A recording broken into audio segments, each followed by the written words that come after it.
Westlake enters the playoffs for the 25th consecutive time as they meet the champions of District 16 5A, the Hendrickson Hawks. Westlake comes off a 34-0 shutout of Austin High and is ready to show that defense can win championships. After dropping the first two games in 2012, Hendrickson ran off 8 straight wins, secured a district title, and tonight the Hawks will counter the tough Chaparral defense with 16 5A's leading rusher, Samaje Perrine. We welcome you to the Region 2 5A Bi-District Championship. It's Westlake and Hendrickson, and it's coming up next.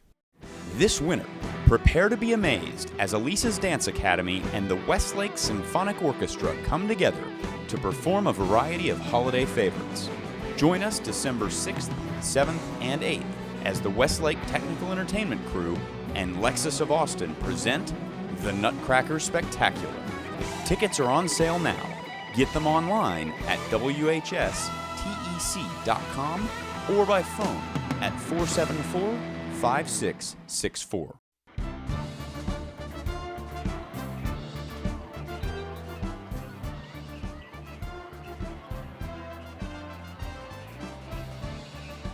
Well, the sights and sounds of playoff week. A pep rally earlier this morning, and obviously it takes very little to get you hyped up for a game like this. Welcome, everybody, to Kelly Reeves Athletic Complex. Joe Taylor alongside John Nidell, Matt Nader, and Abe Garcia to join us shortly. After some technical difficulties, we'll be able to bring you the sights and sounds from all of the wonderful, wonderful opportunities that we have to bring you high school football. There's none better than November football, John. And as we heard Darren Allman say, he likes where his team is at right now. It feels like they bounced back from a tough loss on the Lake Travis side. But the biggest issue tonight is one man in the backfield for Hendrickson. That's right, Samaje Perrine, no doubt the bell cow of this Hendrickson Hawks football team.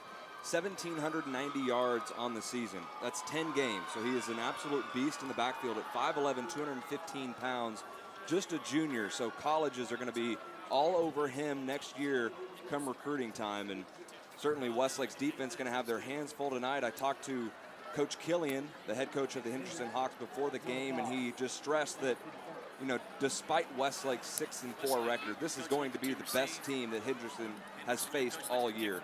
So he just said that his kids need to come in focused, and by no means does he feel great about facing Westlake tonight. He knows it's going to be a tough test, and Westlake as well going to face a tough test tonight in Hendrickson, who's won 8 games in a row. Well, here's how it breaks down as we get a look at the coin toss down on the field. Westlake lost the toss. Hendrickson won, but they have deferred, so they will start on defense. Hendrickson in the road white uniforms with the navy blue numerals, the navy blue pants, the silver helmet with the blocked letter H for Hawks, and Hendrickson as they will take the field on defense for Westlake, wearing the red jerseys with the blue numerals trimmed in white, the gray or silver trousers, and the silver helmets with the red blocked W on the side. They are gearing up to run through the breakaway, and 25 years in a row, the Westlake Chaparrals have made it to the Bi-District Championship round. Will they have enough to get by a very tough 16 5A champion Hendrickson Hawks? And we take a look at the offensive starters now for the Westlake Chaparrals. First across the offensive line, a little bit of maneuvering, if you will, for Darren Allman, but the tackles are Judge Finley and Will Copa, 6'6", 255 pounds, a junior. We'll also see a little bit of Garrett Willis at 6'8", 314. The guards are Ryan O'Farrell getting the start tonight in place of Silas Connolly. Taylor works at right guard. The center is Bobby Dwyer. Take a look at the receivers here for the Westlake Chaparrals. Of course, Brandon Box, the senior, at 6'2", 193 pounds, leading receiver, 42 catches, 799 yards with 7 touchdowns on the year, averaging 19 yards a catch. Good for district leader in receiving in 15-5A. Can't forget about Patrick Elliott along with John Rhodes. The tight end is Zach Dansby. And of course, we'll see another receiver in there as well when the Chaps go 3 and 4 wide. We will see Sean Rawlings, who had a big catch for 44 yards in the win against Austin High that really started the process. Take a look at the backs and the kicker. In the backfield, we'll see the halfback Chris Canner, and Keith Carter had a whale of a game. Just under 100 yards rushing with 2 touchdown runs a week ago against Austin High. And of course, Jordan Sievert, 6'4", 218-pound junior, 120 of 215, good for 56%, 1,848 yards through the air, 16 touchdown passes, 7 interceptions. And on the ground, Keith Carter leading the way here for the Chaps, 450 yards with 7 touchdown runs. We'll take a quick 2-minute timeout. When we come back, the kickoff from Kelly Reeves Athletic Complex.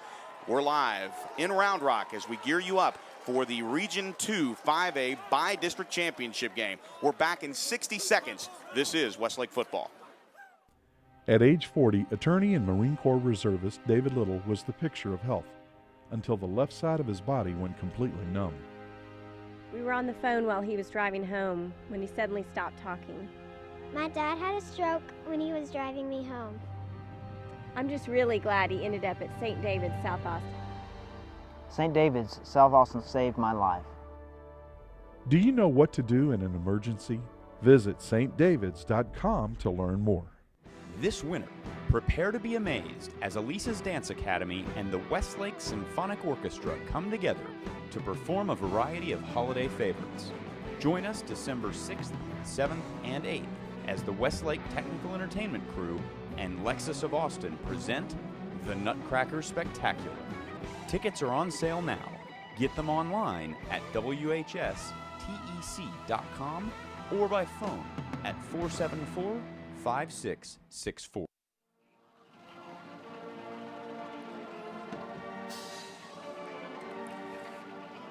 And we welcome you back to the sights and sounds of Kelly Reeves Athletic Complex. Again, we remind you, you can download the game on westlakenation.com. And, of course, you can always dial us up on the Shap app. Visit the iTunes store. It's very simple. Just enter Westlake Shap app and you'll be able to download all of the content as we make the playoff run. A very nice rendition here, a recorded version, if you will, of the Star Spangled Banner as both teams look to what is the north end of the end zone. A little wind down on the sidelines as far as the weather. It is absolutely perfect, just dipping below 60 degrees down on the field. As we take a look at the impact players here before we meet the Hendrickson Hawk defense, we look at the impact players, and it's quite simple, John. The offensive line for the Westlake Chaparrals has got to play top-notch for it to really be a successful night for the Chaparrals. That's absolutely right. You know, I wrote in my notes, offensive line is absolutely the key for Westlake. And not only in the running game, you know, that's kind of obvious that the offensive line has to play well for the running game to get going. But most importantly, and especially we saw it last week against Austin High, in pass protection, that is absolutely key for this Westlake offense. If they can't protect Jordan Sievert, then he's out of sync. We saw the fumbles last week in the first half, and the offensive line has to be able to protect Jordan Sievert for him to have a good game. When we talk about impact players on the other side of the ball, of course, we've mentioned his name quite a bit, and we will. And where there's 5 impact players along the offensive line for the Westlake Chaparrals, Samaje Pirine, the junior tailback with 1,790 yards rushing. It's going to be quite the contest for the Chaparral defense. But first, we'll get a look at the Hendrickson Hawk defense, and they go 4-3, so they'll put pressure on Jordan Sievert. Cordell Bunch and Tyron McMillan are the defensive ends. In the middle, the big tackles, Trey Thomas and Kobe Fontanet. The weak side linebacker is Nico De La Cruz. His brother on the other side, his big brother at the strong side, Ricardo De La Cruz. Trey Gutierrez is the middle linebacker. The corners are Keith Lewis Harrell and Trey Mosley. The safeties are Chance Waz and Jordan Washington. Again, Waz with a 63-yard fumble return for a touchdown against Westwood earlier in District 16 5A play. And it'll be Espinoza to kick it off. It'll be a short kickoff, and it'll be kicked out of bounds. So things don't necessarily start that great for the Hendrickson Hawks, as they, unfortunately, are the victim of a penalty as Espinoza tries just a pop-up kick, and the Chaps will get good field position, John. Yeah, big play right there. You get the field position for Westlake. It's important for the offense to come out and play well. And as we look down on the field right now, it looks like Silas Connolly and Garrett Willis, they're in the huddle right now, so they may actually get the start. That's the thing to watch at the beginning of this game is that offensive line, and I know that Coach Allman certainly wants to get the running game going, and we'll see just the offensive strategy and how it develops early in this game. So we'll see the pistol formation here right off the bat with Jordan Sievert under center, a back to his left, and now they'll motion in the backfield, create more of a pistol to the left, and the toss will go to the left, and it's Keith Carter who is tripped up at the 40-yard line as the Chaps started from their own 38. He goes just off left tackle, and it's a 2-yard gain. It'll be second down and 8 with the ball marked at the 40-yard line. Personnel change here for the Chaparrals. Yeah, one X factor in Westlake's offense tonight is going to be Sean Rawlings. Injured for a few games. He was back against Austin High. Look for them to run some sort of reverse or specialty play to get the ball into Sean Rawlings' hands. Shotgun set here. They'll swing it out into the near side. That pass is caught by John Rhodes. Rhodes to the 41, and he's tackled right at the numbers, and he'll get the 41-yard line, but that is all, so only a short gain there. Mentioned it was actually Alex Chavez on the 2-yard gain to lead the drive off for the Westlake Chaparrals here in this Region 2 5A by-district ball game. And now John Rhodes, they try just a little quick pass to the outside to get John in space. Yeah, and it was Keith Lewis Harrell, the left cornerback there, big cornerback, taking on the blocker of the wide receiver, able to make that play. Quick third down and long play here. Play action now. Jordan stepping up. He's going to run with it. He has the first down. He's close to it anyway as he dives across the 47-yard line out to the 49, and it is good. A yard beyond the stick there, and it's a good 9-yard pickup there for, or excuse me, I should say it's a 7-yard pickup there for Jordan Sievert, and he picks up the first down. That's the equalizer, and now the Chaps going into a little bit of a hurry-up offense as they scrimmage from their own 49-yard line just shy of midfield. Option play, the pitch here to the left side, and getting it across the 50-yard line nicely there is Alex Chavez as he bounces it outside. And we saw Alex Chavez remove himself for the rest of the ballgame with a little bit of a rolled ankle. He had something going on with his foot, so he stepped out of the Austin High game a week ago, and now he's back, and he looks like he's got a good head of steam. It's a 3-yard pickup along the left hash, and into Hendrickson territory go the Chaparrals. 2 wide receivers here to the near side right. It's a play action fake. Now looking, pocket collapsing. Jordan trying to get out of one tackler, and he can't do it. Jordan going down at the original line of scrimmage, back in Chaparral territory. In fact, he's going to get back to the Chap 48-yard line. So a nice play up front defensively. Trey Thomas really just coming in and lowering the boom there. And when we talk about big Trey Thomas, that's all 325 pounds of Trey Thomas. And a sophomore, too, number 58, Trey Thomas. Imagine that guy, 2 more years in the weight room, getting in shape. He is going to be a beast for years to come. Another 3rd and long, 3rd down and 10. Now the pocket collapsing. Here comes the pressure, and again, Jordan Sievert goes down. Back-to-back sacks from a very tenacious Hendrickson defense, and the Hawks drop him back inside the 42-yard line at the 41. It was Tyron McMillan that dropped him right at the 41-yard line. So Sievert goes down and back-to-back sacks after picking up a first down, and it's punting time here for the Westlake Chaparrals. So unable to do anything here in their first series on offense, and just as pressure as needed. That's one of the keys to victory for Hendrickson. Get pressure on Sievert. They were able to do so there. But Barton will be back to punt from right around his own 30-yard line. The punt is away, and it's a nice one, end over end, and it'll bounce to the left side of the field, and it'll bounce back towards the left hash mark, or I should say the right hash mark, as Hendrickson will call it, as they will move right to left, as it'll be down to just outside the 17-yard line, in fact, right at the 17-yard line. So we'll get a good look at the Westlake Chaparral defense across the line of scrimmage for the Chaparrals. Justin Miller getting the start in place of Anthony Patino. Luke Womack on the right side of the defense with Jacob Mansour in the middle. The linebackers, Michael Edwards gets the start, and middle linebacker Hudson Hall, the team leader in tackles with 57. The outside linebackers are Brandon Eyrick and Karsten Hood. The secondary, the corners are Bennett Huddleston and Derek Cohen, and the safeties are John Dodd and Jack Meredith on the first play of the game. Xavier Conley's going to be dragged down from behind, and a big play defensively there for the Chaparrals, and turning it away is Luke Womack, or excuse me, Michael Edwards. Michael Edwards making a huge play right off the bat, getting the start, started earlier this season, and he's good for a quarterback sack back to the 16-yard line. It's a loss of 1, so Hendrickson going backwards, and the Hawks line up like this along the offensive line. The tackles are Chase Holtendorf and Zach Renfew. The guards are Blake Browning and Matt Googe. Chris Kennard is the center. We'll give you the backs and receivers here in just a moment as Xavier Connolly scrimmages. It'll be just a handoff straight up the gut to Pirine, and Pirine goes down. His first carry of the ball game is a backwards carry. He'll lose yardage inside the 15 down to the 14-yard line. We said the backs and receivers, Braylon Davis along with Samaje Pirine. The receivers, it'll be Taj Malloy and Latrell Martin when they go 2 receiver sets, and we'll see Jalen Prince in the tight end slash, or a hybrid wide receiver, if you will. Just a great play defensively there as Hendrickson goes backwards, and it's 3rd down and 13. The lineup with 3 wide receivers to the far side right, 1 here to the near side left on the zone read. Conley rolling out, firing, and that pass is in and out of the hands of the intended receiver downfield. And for the Hendrickson Hawks, it's a quick 3 and out. Craig Robert Shern could not come up with it, and the defense, like it's done early when the offense has struggled, is turned the Hendrickson Hawk offense away, and they'll punt it. Yeah, I talked to Coach Allman before the game. He seemed very confident in his defense and their ability to do good things tonight against this Hawks offense, especially against Samaje Pirine and the wide receiver, Latrell Martin, no doubt the go-to wide receiver.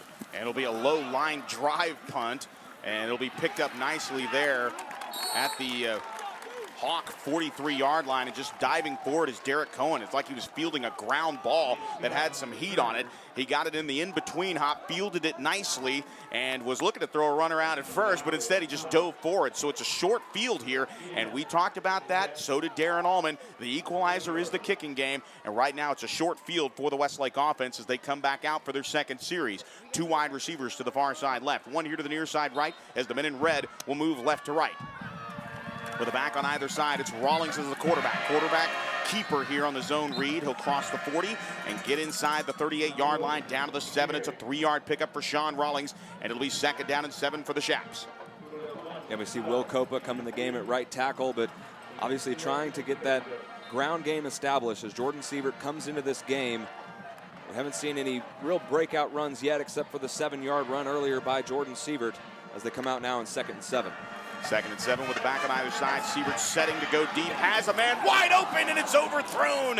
Overthrown. John Rhodes had a step, and he had nothing but daylight in front of him, and the pass is just overthrown. Little mistiming, little miscommunication there as Sievert had Rhodes all alone here on the near side, but it's incomplete. 3rd and 7. That's just one of those passes where you get so giddy because you know your man is wide open. Just did not put enough air under that pass and overthrew him by about 4 yards. Unfortunate there for Sievert. 3rd down and 7. Sievert looking to the right, now rolling to the right towards the Westlake bench. Fires here to the near side. That pass is caught at the 30. Rhodes steps out of bounds inside the 26-yard line down to the 25. It's good for a 15-yard pickup. A 12-yard pickup, excuse me, and that is a 1st down for the Chaparrals. Once again, they are 2 of 3 on 3rd down, and they've converted both of those 3rd and long, John. Yeah, a great job by Sievert moving into the pocket, moving out of the pocket to his right. And John Rhodes just read his quarterback and came back to his quarterback and made a nice hands catch, wide open. Good job by the quarterback Sievert and Rhodes to get open for the 1st down. 1st down and 10 with 2 wide receivers to the far side left. Just a handoff inside. Alex Chavez spins out of 1 tackle inside the 20, down to the 15-yard line, and rumbles his way down to the 11. He got into the 2nd level of the defense, John, and almost by accident as he just spun out of 1 foot tackle and spun his way down inside the 15-yard line. That's a 13-yard pickup, and it's good for a 1st down just outside the 11-yard line. And one of those big Hendrickson Hawks is down on the field at the 22-yard line as he gets tended to. We're not sure what the number is here. We'll get a good look on it, and while we have an opportunity, let's pause. 60. Well, no, we'll go ahead and keep it here. And it was Trey Thomas. We thought it was number 58, and it is. And that is a load to pick up off the turf as all 300 pounds of Trey Thomas. And tell you what, interior guard play is such a big deal on defense for this Hendrickson defense. They have to get the pressure. They have to try to move towards the quarterback. They were able to arrange that in the first drive and really cause some protection issues for the Westlake Chaparrals. We saw that in the back-to-back sacks that led to the punt. But now the protection seems to be there in this drive. We haven't seen Jordan or Sean Rawlings under duress, and we'll see what it leads to as Trey Thomas heads to the sideline on the far side of the field. 3 wide receivers to the far side left, 1 here to the near side. That's the short side of the field. The ball in the right hash at the 11. Rolling left. Jordan has a man in the end zone, and it is incomplete. No flags have been thrown. The receiver went down on the far side. It was intended for Patrick Elliott, and he went down, just incidental contact, no flags, and it'll be 2nd down and 10 for Westlake. And Trey Mosley had nice coverage there on Patrick Elliott. Just a back shoulder throw and just too far to the outside of Patrick Elliott. And it was actually the free safety, Jordan Washington, on the defense. Good coverage there, and the pass just a little bit off. And the ball has hit the turf, and the fumbled snap. It was a transition fumble. Didn't look like Jordan Sievert had it on the snap from center. It was a little high, but it didn't look like Sievert had the opportunity to really haul it in. He tried to one-hand it and then hand it off to Alex Chavez. The ball hit the turf. Luckily, Sievert able to fall on it inside the 15 down to the 14-yard line. So now the 1st down marker in between the 2 and the 1, but it'll be 3rd down and 13 here with the ball just inside the 14-yard line. A quick snap from the pistol to the left. Here comes the rush, and Jordan can't get out of the way. Another sack, and now Jordan sacked for the 3rd time back to the 25-yard line, and it'll be 4th down. A huge play by Anson Friday, and Friday night, Friday answers with a big sack, the 3rd one of the night for the Hendrickson Hawk defense. Wow, what pressure up front from Friday. Yeah, Friday, the replacement for Trey Thomas really doesn't look at all smaller than Trey Thomas. He's got to be close to 300 pounds as well. And just pass protection, breakdowns, and all of that comes about because of the drop ball on second down, forced a third down and long. It'll be Rawlings to hold for Michael Barden, who tries this one from 41 yards out, right in the middle of the field. Good snap, good hold, and the kick is up, and the kick is good. So with 5:15 to play here in the opening quarter, Westlake strikes first. It's Westlake 3, Hendrickson nothing. Back in 60 seconds, this is Westlake football. For 102 years, the Coverts have set the standard for car dealers in Central Texas. Hi, I'm Jenny Covert, and your parents, grandparents, and even some of your great-grandparents have shopped with my family. Our service, our inventory, and of course, our low Covert price are the reasons over 1 million customers come back again and again. We want to be your car dealer. Let us prove it. Covert Auto Group, Austin, Bastrop, and Hutto. On game days, you see me running out here with close to 100 other people. It's a team effort. It takes all of us to make UT football a success. It's a lot like you and your finances. You need to surround yourself with the best people in the business. That's where University Federal Credit Union comes in. The UFCU team works hard to make sure your financial game plan is always in shape. University of Texas Athletics and University Federal. So close, we share the same name. And we welcome you back. The Salon at the Domain scoring drive, 8 plays, 15 yards, 2 minutes and 21 seconds off the clock. A 41-yard field goal for Michael Barden. And for Barden, that is the great equalizer. You heard Darren Allman talk about it.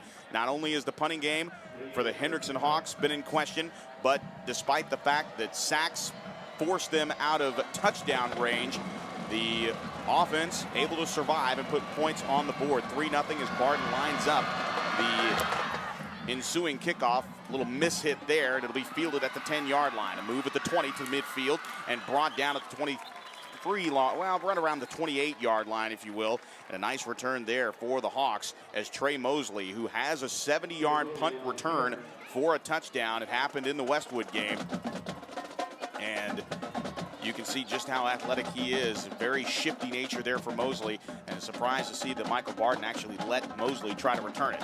And we talk about the kicking game, and in a game like this where we expect it to be a defensive game, that first kickoff was really important. That going out of bounds and giving Westlake that field position, that really led to Westlake getting the even better field position on their second drive, which allowed them to get the field goal. And the handoff goes to P. Ryan. P. Ryan hit at the 30, falls forward to the 32-yard line, and will be brought down in between the 32 and the 33-yard line there. So a nice pickup on first down for P. Ryan. Tough running in between the guards and the tackles. So we have seen a lot of the big back, and he is very, very big. Again, strong lower half there as we get a good look at the replay here on television. Took Michael Edwards and then Jack Meredith to bring him down. But it's a 4-yard gain, 2nd down and 4. The ball marked at the Hendrickson 32. The first pass of the ball game is complete here, and the ball came loose, and it looks like Westlake might have it. The ball came loose. We will see here. And the ball was actually caught by Craig Robert Shern. Shern dropped the football, and it looks like Westlake's going to have it, and that is the case. We have not seen an official ruling yet. Everybody likes it, but they're going to say that Hendrickson is down. Shern was down, so it is a complete pass, but it will be 3rd down here as a very, very close play there for Hendrickson. We get a good look at the replay here on a television broadcast, and once again, coming up and making that hit, it looked like from our vantage point that Shern dropped the ball. 3rd down and 5. 2 wide receivers to the far side right, 1 here to the near side left on the 3rd down conversion try. A 4-man front now rolling is Connolly. He avoids the pressure, steps up at the 30, but can't get out of the tackle there, and he'll be brought down to the 32-yard line. Wow, just a slew of Westlake defenders there on the play as Connolly had absolutely nowhere to run right around the 32-yard line, and it'll be 4th down. Hudson Hall, along with a smattering of his teammates, including Karsten Hood, coming out of the bottom of that pile. And that is what we're talking about. Ball hawk defense for the Westlake Chaparrals. And again, they turn the Hendrickson Hawks away. Yeah, this Westlake defense is just playing inspired football. They have been the last few weeks. And you're right, Joe, on that last play, that looked like a fumble. And Westlake, they'll lose a little bit of field position here, but they did force the punt.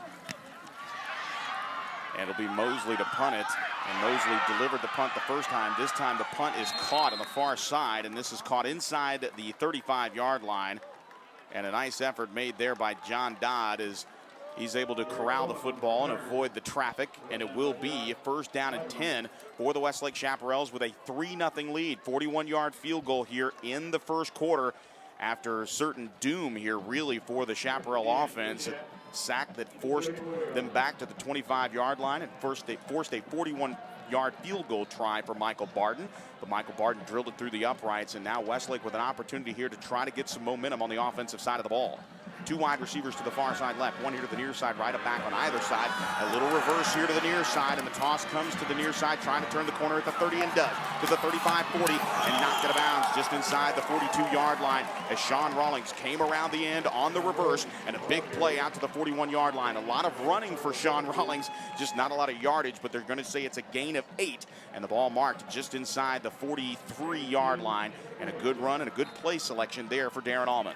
Absolutely. Coach Allman said they're going to run that play. He told me that before the game. And Chris Canner, you see it on the replay there, absolutely blew up Cordell Bunch there at the end of the play. That's the kind of play that a 6'1", 218-pound H-back loves to have, that big block where you just deplete someone. Second down and 2, and the handoff goes to Chavez. Chavez once again spins his way to a first down inside the 45-yard line, out to the 46. The ball just outside the right hash mark, and it's a first down run for Chavez. And the chains move for Westlake, who lead 3-0 with 2 minutes and 57 seconds remaining in the first quarter. We're live from Kelly Reeves Athletic Complex, and just a surge ahead on first down, and not too sure exactly what that play call was all about, as Westlake had clearly picked up the first down out to the 49-yard line. They just plunged forward with a quarterback keeper from Jordan Sievert. Not too sure why, but it's going to be second down and 8 after the gain of 2.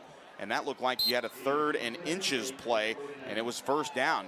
Little miscommunication perhaps from coaches to the players, but it'll be second down and 8 after the pickup of 2 yards. 2 wide receivers to the far side left, one here to the near side right. Canner going in motion. Here's the snap, back to pass. Going here to the near side is Sievert. That pass is low, and sliding forward is Canner, but he can't come up with it. We've seen that play here in 2012. That time Jordan Sievert, once again, the timing's not there from the junior quarterback here in his first playoff game. Yeah, and Keith Lewis Harrell was on the coverage there, but he was flat-footed, and Keith Canner was running down the sideline. Jordan decided to throw a kind of a back shoulder throw, kind of a stop route for Chris Canner.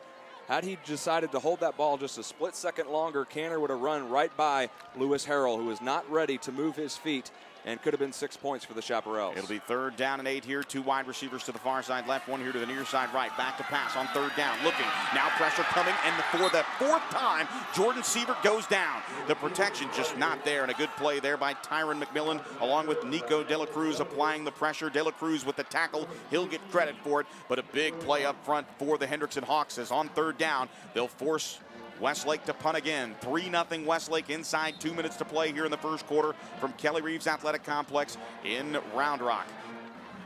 Michael Barden on to punt. Mosley waiting back at his own 21-yard line. A high snap for Barden. He'll get this one away with no problem at all. It'll sail over Mosley's head. A huge punt. It'll hit at the 10-yard line. Take a Westlake bounce inside the 5, and it's still rolling in a sideways fashion along the right hash mark inside the 4-yard line. So epic punting yet again for Michael Barden, who's been the star of the game, and Hendrickson is backed up. It's a 55-yard punt for Michael Barden, and that, once again, the great equalizer here in the first quarter. Right now, it seems like the kicking game is the only one to step off the bus. That's right, Michael Barden, 2 great punts. That one, the best of the night, and those are big plays, especially when your defense is playing this well and not allowing Hendrickson to really pick up any first downs. If they can force another 3 and out here, they're going to get good field position. Right now, the defense is playing so well that the offense just needs to not make big mistakes, and they'll be able to stay in this ball game. Out of the pistol, the handoff will go to P. Ryan. P. Ryan getting to the second level, runs over one tackler at the 20, at the 15-yard line, out to the 17 before he's brought down. Last line of defense there on the back end of the play, and P. Ryan shows you just how powerful of a runner he is. It's a 13-yard pickup at a first down here just outside the left hash mark. We get a good look at it here on the replay, and really just running right over Bennett Huddleston, but Huddleston slowing him down just enough for him to fall down at the 17-yard line. Inside 1:20 to play here in the opening quarter. Westlake with a 3-0 lead. Hendrickson with the ball and a first down at their own 17-yard line. The play action pass. Connolly going deep, has a man, and it's going to be intercepted by Bennett Huddleston. He comes down with the football. Bennett has picked it off. Wow, what a play by Bennett Huddleston as he tracked that ball all the way down. And it's Westlake football at their own 45-yard line. A huge defensive stop for the Chaparrals. Just a big play there by Bennett Huddleston.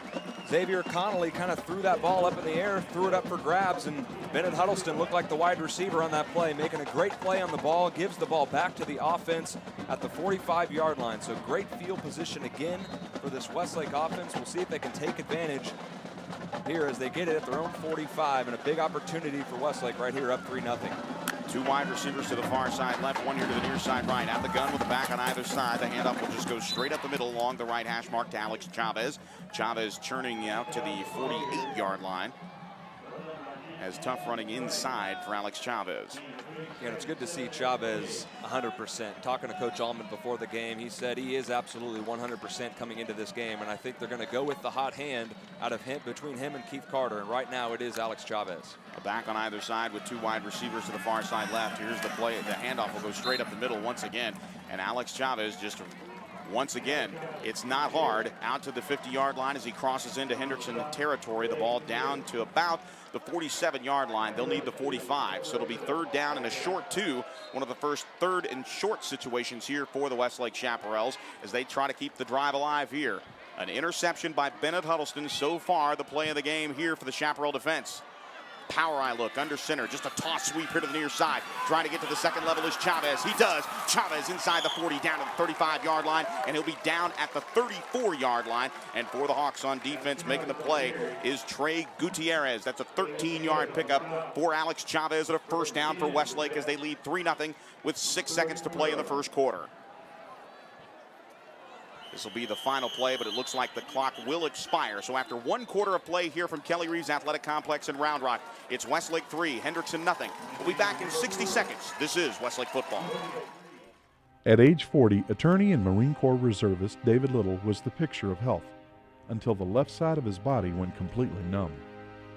We were on the phone while he was driving home when he suddenly stopped talking. My dad had a stroke when he was driving me home. I'm just really glad he ended up at St. David's, South Austin. St. David's, South Austin saved my life. Do you know what to do in an emergency? Visit stdavids.com to learn more. Beyond companionship, there are other reasons we call dog man's best friend. For years, dogs have been trained to detect all kinds of things, like bed bugs. ABC's bedbug dog can detect bed bugs in the smallest cracks and crevices at any stage of development with amazing accuracy, even more accurate than the most skilled pest specialists. And accurate detection means quicker, more cost-effective elimination. If you suspect a bedbug problem, call us. ABC Home and Commercial Services, specialists for your environment.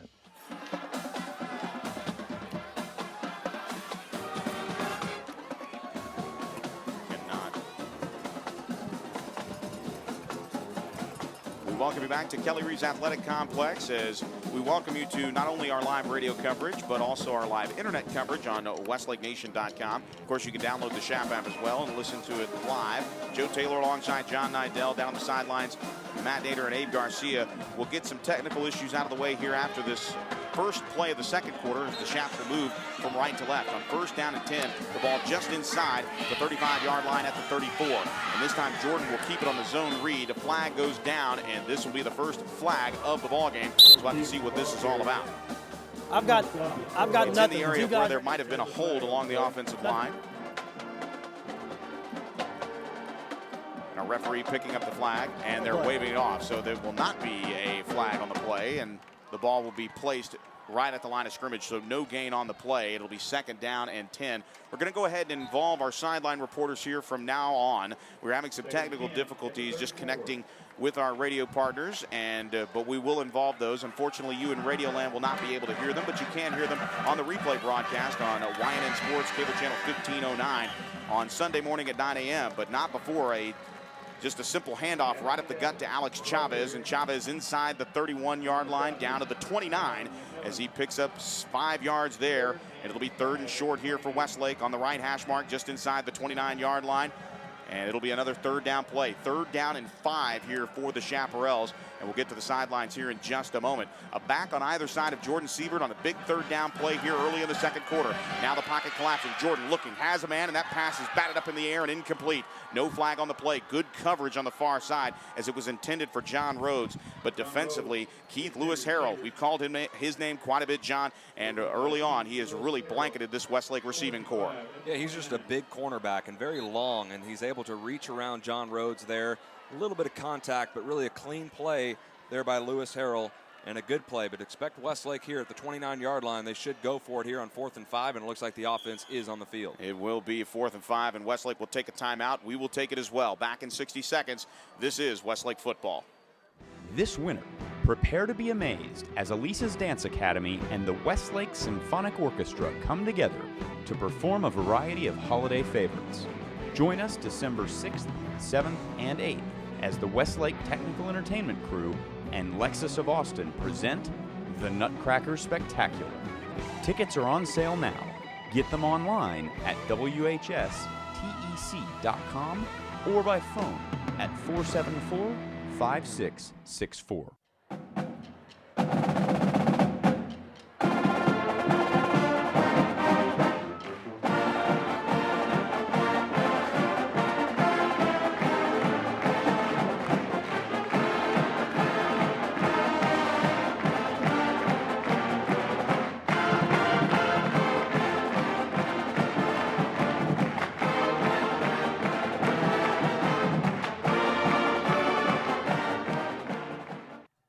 And we welcome you back.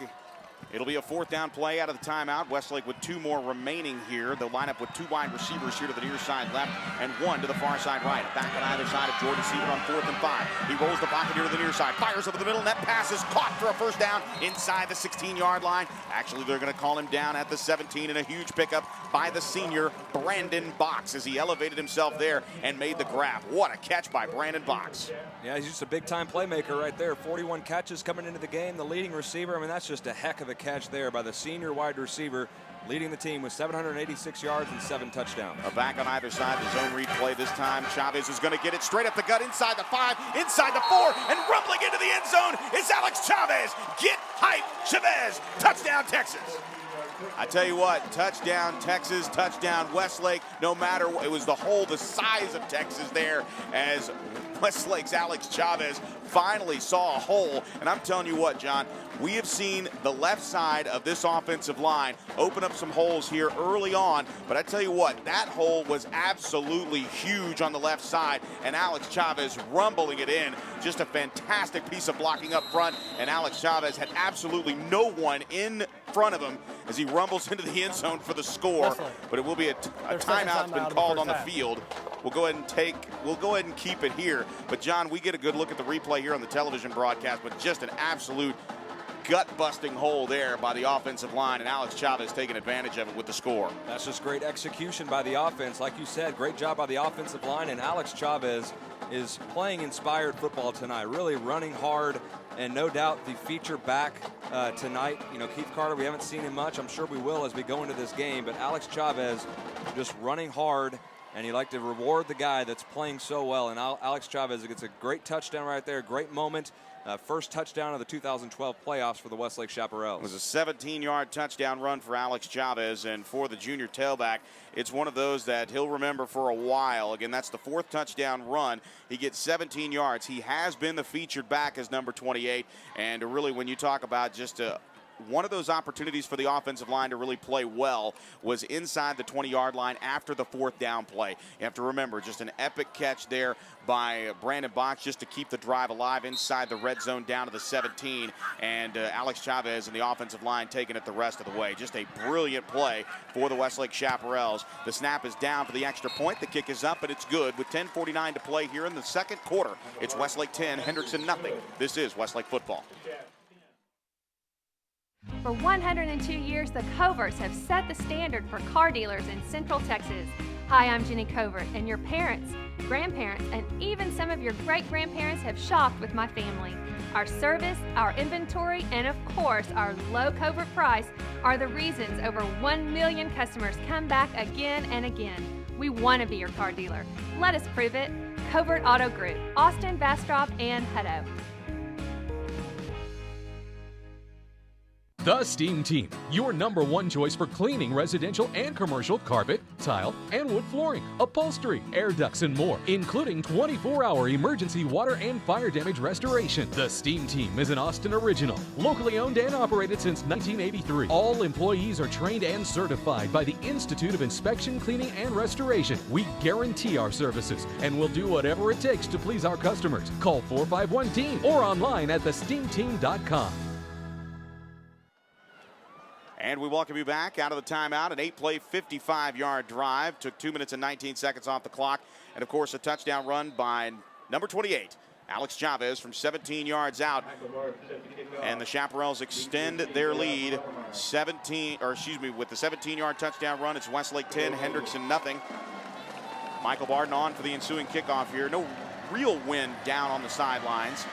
And Barden will drill this one with his right leg. It's a line drive kick. It'll hit right around the 2-yard line. Does it go out of bounds? Yes, it does. So a little mistake there by Michael Barden, and I know exactly what he's trying to do, but before I make that point, let's go down to the sidelines. Unfortunately, you on the radio end cannot hear it, but we're having some technical difficulties with the audio, but you on the television side can hear it. Let's go down to the sidelines, guys. Hey, thanks, Joe. Prior to that last that interception by Westlake, Coach Allman was pretty upset with the play of Jordan Seifert. He was telling him he was holding on the ball too long, and he also got on his lineman to open up some holes, give some time to the offense, and it turned out pretty good. Alex Chavez with a big run there for a touchdown.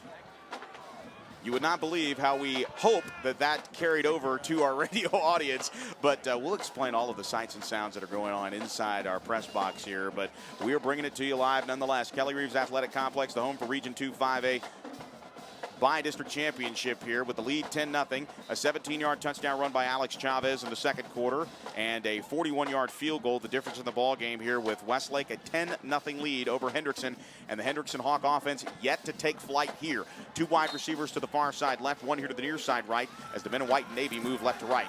And now a pass here to the near side. That pass is caught, but the defense there immediately to make the grab at the 35-yard line. A nice play for the Hawk offense as making the grab was Latrell Martin, the junior and the leading receiver for this ball club. Just a flanker screen here to the near side, and it's good for a 5-yard pickup. It'll be 2nd down and 5, but a point of contact tackle there by the Chaparral defense as they closed immediately. Now they break the huddle.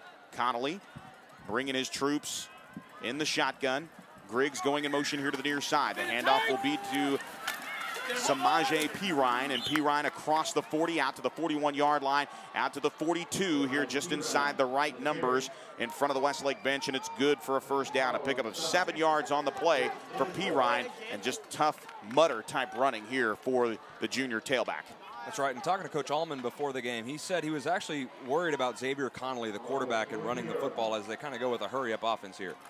They do indeed. Pistol formation, the handoff to Pirine. Pirine just straight up the left tackle across the 45-yard line out to the 48. Nose of the football very close to the 49-yard line. That's a good pickup of almost 7 yards on the play. And once again, the Hawks going into hurry up. They'll roll here to the near side, and it looks like it will be a penalty. Now we get it. And looks like it'll be a false start. We get flags on both ends, one from the back judge and one from the referee. So shortest point between two places there is a straight line, but it's a delay of game on the Hendrickson Hawk offense. That's just a missed signal right there. It's absolutely not possible to be a delay of game on that hurry-up offense. I'm trying to figure out why in the world our referee would say that, John, but he signaled delay of game, but no doubt a little bit of movement there. So the ball will be placed just inside the 45-yard line at the 44, just inside that right hash mark here with 9:40 to play. Westlake with a 10-0 lead over Hendrickson here in the bi-district championship in Region 2 5A. Now the snap out of the pistol. The handoff will go here to the near side. First time we've got an opportunity to see the big back. And with Hendrickson, it's Lane Griggs who has a touchdown. That's just his 14th carry on the season. But he is the smash mouth back. The guy that will come out of the backfield and absolutely put a lick on a defender.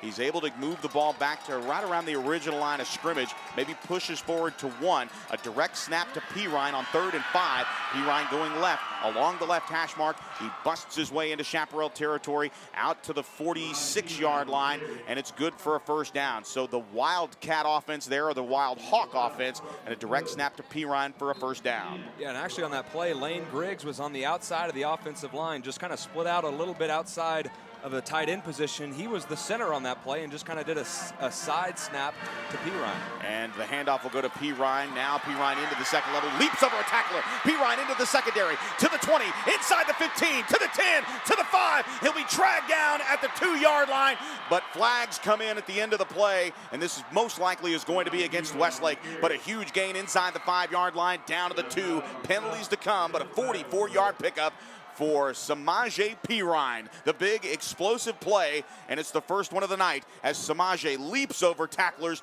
breaks them, and now chasing him down from behind was Luke Womack. Womack could not catch him, and now he would, and it's going to be a face mask as we get a look at the replay up here in the UFCU broadcast booth.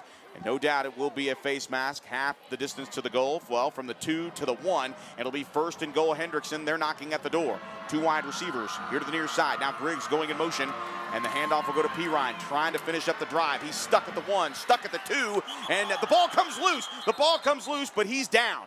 He is down. There has been no touchdown signaled here from the near side, but the ball came out at the 1-yard line, and it was still alive in the end zone, but the play had been blown dead at the 1. No gain as Pirine almost coughs up the football. And I believe it was Derek Cohen who ripped the ball out. We got a good look at it here on a replay, but it will be 2nd and goal from the 1, and it is the right call. Pirine was down at the 1-yard line. 2 wide receivers here to the near side right. The ball marked at the right hash mark on the 1 here in Chaparral territory. Here's the snap, the handoff to Pirine. Pirine straight up the gut, and from 1 yard out, Samaje Pirine has his 14th touchdown of the season as he rumbles in for 6. Touchdown, Hendrickson. Just a big response there by the Hawks. Needed to put something on the board, down 10-0 to Westlake, and the big run by Pirine rumbled down the field all the way down to the 2-yard line. And that's the bell cow for the Hendrickson Hawks, and that's the challenge that Westlake's defense faces tonight. You bottle him up pretty much the whole game, and he's able to break just 1 run and changes the game here now, an extra point away from 10-7. Xavier Connolly will hold for Espinoza. The snap is down, the kick is up, and the kick is good. With 7:47 to play here in the first half, it's Westlake 10, Hendrickson 7. Back in 60 seconds, this is Westlake football. On game days, you see me running out here with close to 100 other people. It's a team effort. It takes all of us to make UT football a success. It's a lot like you and your finances. You need to surround yourself with the best people in the business. That's where University Federal Credit Union comes in. The UFCU team works hard to make sure your financial game plan is always in shape. University of Texas Athletics and University Federal. So close, we share the same name.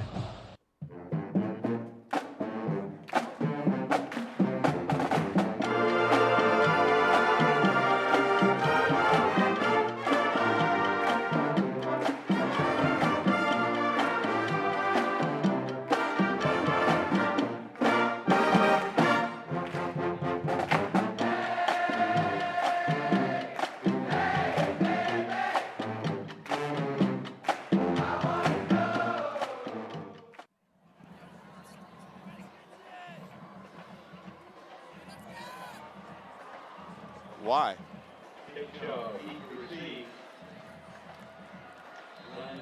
We welcome you back to our live coverage here of Westlake football here after the scoring drive. A little pop-up kick here on the ensuing kickoff by Espinoza. And out to the 31. Diving forward is Derek Cohen. Cohen able to make the reception there. The Salon at the Domain scoring drive, 8 plays, 70 yards. Took 3 minutes and 2 seconds off the clock. A 1-yard touchdown plunge after the 44-yard run by Samaje Pirine. And really 45 yards in total of those 2 runs. And Samaje, like you pointed out, John, changed the game with 1 run. 1st down and 10 here for the Chaparral offense as they try to answer off the touchdown drive. It's 10-7, and the handoff will go here to the outside. And busting his way out past the 35-yard line once again is Alex Chavez. Chavez with an 8-yard pickup, make it 7. It'll be 2nd down and 3. Here is the ball just outside the 38-yard line. And for Pirine, 8 carries for 80 yards, so he's right around his average. In fact, he's over his average of just under 8.5 yards a carry. He's averaging right at 10 yards every time he touches the football. But with the Westlake offense on 2nd down and 3, Jordan Sievert's going to keep it, go around right end, bounces it out to the numbers, and he's very close to a 1st down, just outside the 40-yard line at the 41. It is very close and looks like it might be just 3rd and maybe half a football here. As the ball just marked outside the 40, literally between the 40 and the 41-yard line along that right hash as Westlake moves from right to left. Westlake with a 3-point lead. 10-7, the difference in the ball game. A 41-yard field goal by Michael Barden in the 1st quarter. A 17-yard touchdown run by Alex Chavez has been countered with a 1-yard touchdown plunge Now just a toss sweep here on 3rd and 1, and wrapped up in the backfield is the Westlake running back. It looked like the ball had come loose. The ball has come loose, and it is Hendrickson football. The Hawks have it. A fumble on the outside near the Hendrickson bench, and the ball came out. Keith Carter, the ball carrier. Keith, with 2 fumbles early in the season, has coughed up the football here at the 41-yard line, and it is Hawk football with a 3-point deficit here with 6.5 minutes to play in the first half. Yeah, and it looked like Carter probably should have cut that ball up just a little bit sooner. And you see him just run right into the defensive man there on the outside. Should have cut that ball up. And it was number 33, the outside linebacker, Nico De La Cruz, on the hit, fought through the blocker. Heck of a play by him to get into the backfield and make the play on Carter. On 1st down and 10 for the Hawks, trying to answer. The handoff will go to Pirine. Pirine straight up the gut, a 2-yard plunge inside the 40, down to the Chaparral 39-yard line. So not only is it a turnover, but it's a turnover on the wrong side of the field. So the Hawks flip the field on defense with the fumble recovery. The first turnover of the night for the Chaparrals. 2 wide receivers here to the near side right on 2nd down and 8. The handoff will go to Pirine, trying to cut it back upfield, and a good play there as everybody holds solid as Pirine just dives forward for maybe about a 2-yard gain outside the 42-yard line, and it's going to be down at the 38. John Dodd on the tackle. Yeah, great job there by Dodd to keep contained, and he was able to wrap up the legs of Pirine before he could cut loose. But now a big 3rd down for this Westlake defense. Tried to capture some of the momentum back that they had at the beginning of the game. On 3rd and 7, 2 wide receivers rolling here to the near right is Xavier Connolly. That pass batted down, and a good play defensively there intended on the near side of the field for Latrell Martin, and Latrell Martin comes up empty. Defensively, right there was Alec Cohen, and knocking the ball down, actually Derek Cohen, and he knocked the ball down, literally hit him right in the forearm. So great coverage once again by Derek Cohen, and it's a 4th down decision here for Chip Killian and his Hawk offense. They trail by 3, 10-7, 5:37 to play here in the first half. As they await the sideline for the play, the play clock, I should say, inside 10 seconds, and it looks like they're going to try to run this clock down and take a timeout. That's exactly what will happen. So a timeout on the field for Hendrickson. We will take it as well. 5:37 to play here in the first half. From Kelly Reeves Athletic Complex, it's Westlake 10, Hendrickson 7. This is Westlake football. As coaches, scheme-wise, you know, we were doing some things in pass protection against Austin High that we thought would hold up, getting some more receivers en route. That wasn't the case, and so we went back to some stuff that gave us a better chance to get maximum protection and give Jordan a better chance to set his feet and throw and get some confidence. We did that early in the second half and got on a little bit of a roll, and as he gained confidence, and then we played a lot better offensively. This winter, prepare to be amazed as Elisa's Dance Academy and the Westlake Symphonic Orchestra come together to perform a variety of holiday favorites. Join us December 6th, 7th, and 8th as the Westlake Technical Entertainment Crew and Lexus of Austin present the Nutcracker Spectacular. Tickets are on sale now. Get them online at WHSTEC.com or by phone at 474-5664. And we welcome you back. Out of the timeout, it'll be 4th down and 7, and it looks like Hendrickson has opted to punt it here. It's a deep setback, and it will not be a fake punt as Mosley gets his right leg into it and fielding it inside the 5-yard line. That ball's going to roll into the end zone. It will be a touchback. A nice play there, or at least a nice opportunity for Chance Waz. Waz tried to chase that ball down, and it looked like Waz was almost running a receiver route, just a go route here to the corner of the end zone as he tried to bat that ball back towards the field of play. But it will be Westlake football, and they will have good field position, or I should say standard field position on the touchback. The ball will come out to the 20-yard line, and Westlake staves off the fumble and dodges a bullet. They still lead 10-7. Joe Taylor alongside John Nidell. Down on the sidelines, Abe Garcia and Matt Nader. We'll get to them in just a moment. 2 wide receivers to the far side right, 1 here to the near side left. And the handoff will go straight up the gut. Nice running room across the 35-yard line. And once again, it is Alex Chavez. Alex Chavez, if you need him, across the 25-yard line at the 26. And that's just a straight run up the gut 6-yard gain for Chavez.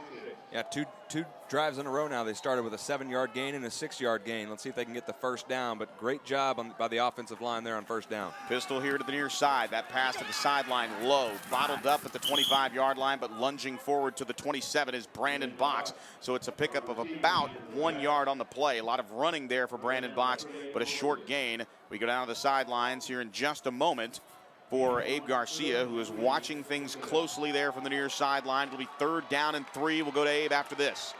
A receiver to the far side right. Now Box going in motion here to the near side on 3rd down and 3.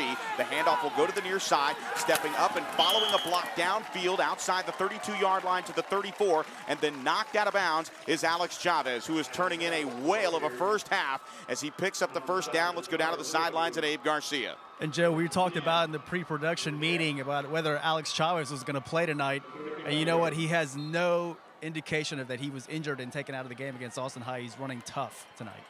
Abe Garcia down on the sidelines on 1st down and 10. Jordan Sievert's going for it. Has a man, and it's overthrown. Incomplete. Intended downfield once again for John Rhodes. And again, the timing just not there for Jordan Sievert and his receiver, John Rhodes, the junior, just running a track meet tonight here in the first half. But he's been unable to come up with the home run ball. Joe Taylor alongside John Nidell, like we mentioned. We're coming to you live here from the Round Rock Independent School District's jewel, if you will, the Palace at Parmer, as it was referred to, and officially named the Kelly Reeves Athletic Complex after the district's first athletic director. Personal Aptly foul, named roughing the passer. In honor, and Defense. it will be a chop block. 15 yards, first Actually, down. that's a personal foul, John, down on the sidelines. Looked like we got a good view of that one, but it's well in Westlake's favor as that moves the ball out to the 50-yard line. Yeah, Jordan Sievert just got hit there. I'm not sure if it was a high hit near the head or a late hit on Jordan Sievert, but nonetheless, a roughing the passer and a huge penalty here for Westlake, getting the ball to midfield, and really a killer penalty for the Hendrickson Hawks if Westlake's able to drive down, take advantage of that penalty, and get some points on the board before the end of the second quarter. I thought it was going to be a personal foul, and luckily it was a late hit on Jordan after he threw the ball. It was incomplete. Now the handoff going here to the near side, and popping forward is Keith Carter. Carter popping his way down inside the 45-yard line, bounces it towards the numbers to the 40. Positive yardage there, and it's a first down run as he goes from the 50 to the 40 in just a 10-yard sprint for Keith Carter, and he is holding that ball ever so tightly now, John. Yeah, and it's such a big deal to have both him and Alex Chavez healthy. To not have Chavez healthy in this game would have been really devastating, I think. Just a toss sweep here to the option, and now Alex Chavez just churning his way down to the near side numbers, and he's wrapped up just inside the 30, I would call it the 36-yard line, but it looks like the nose of the football going to graze the 35-yard line right here in the numbers in front of the Westlake bench. Once again, sizable yardage on first down. That's one of the keys to victory here for this run game for Westlake. Yeah, and it opens up the playbook here on second down when you have a second and mid situation. 2nd down and 6 after the 4-yard gain. Jordan rolling, now tucking and running inside the 35, down to the 34 to the 33-yard line as he bounces it outside the right hash mark. So it'll be a 3rd and short situation. Not enough for a first down, but Jordan rumbles his way down to the 33-yard line. Line change for Westlake as receivers come out, backs come in on 3rd and short.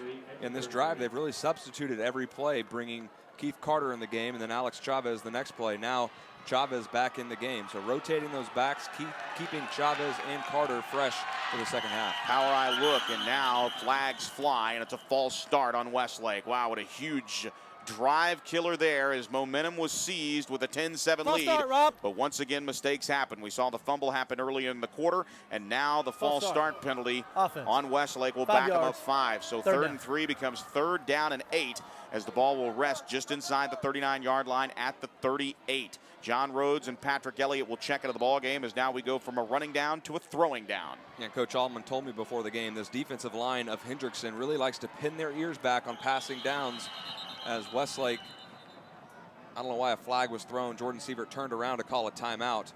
And we will see if Westlake will be granted that timeout as the maybe illegal substitution, I'm not sure.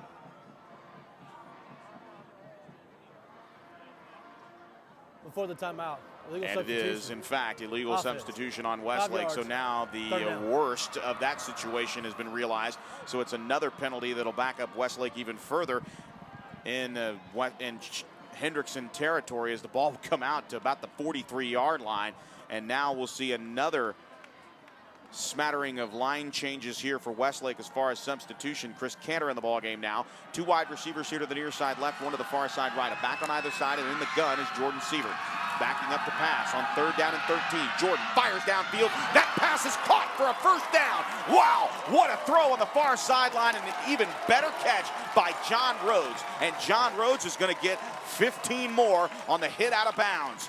So add that to your stocking stuffers, boys and girls, as John Rhodes not only picks up the first down on a great pass by Jordan Sievert, just a Division I dart to Rhodes on the far side, threw it right over the outstretched arms of the defender on the play, and it was one of the corners that came up and made the play. Chance was the safety, I should say, but 15 yards on the hit out of bounds, and it will be 1st down and 10 inside the 11-yard line at the 10. And actually, the young man it's a 23-yard swing.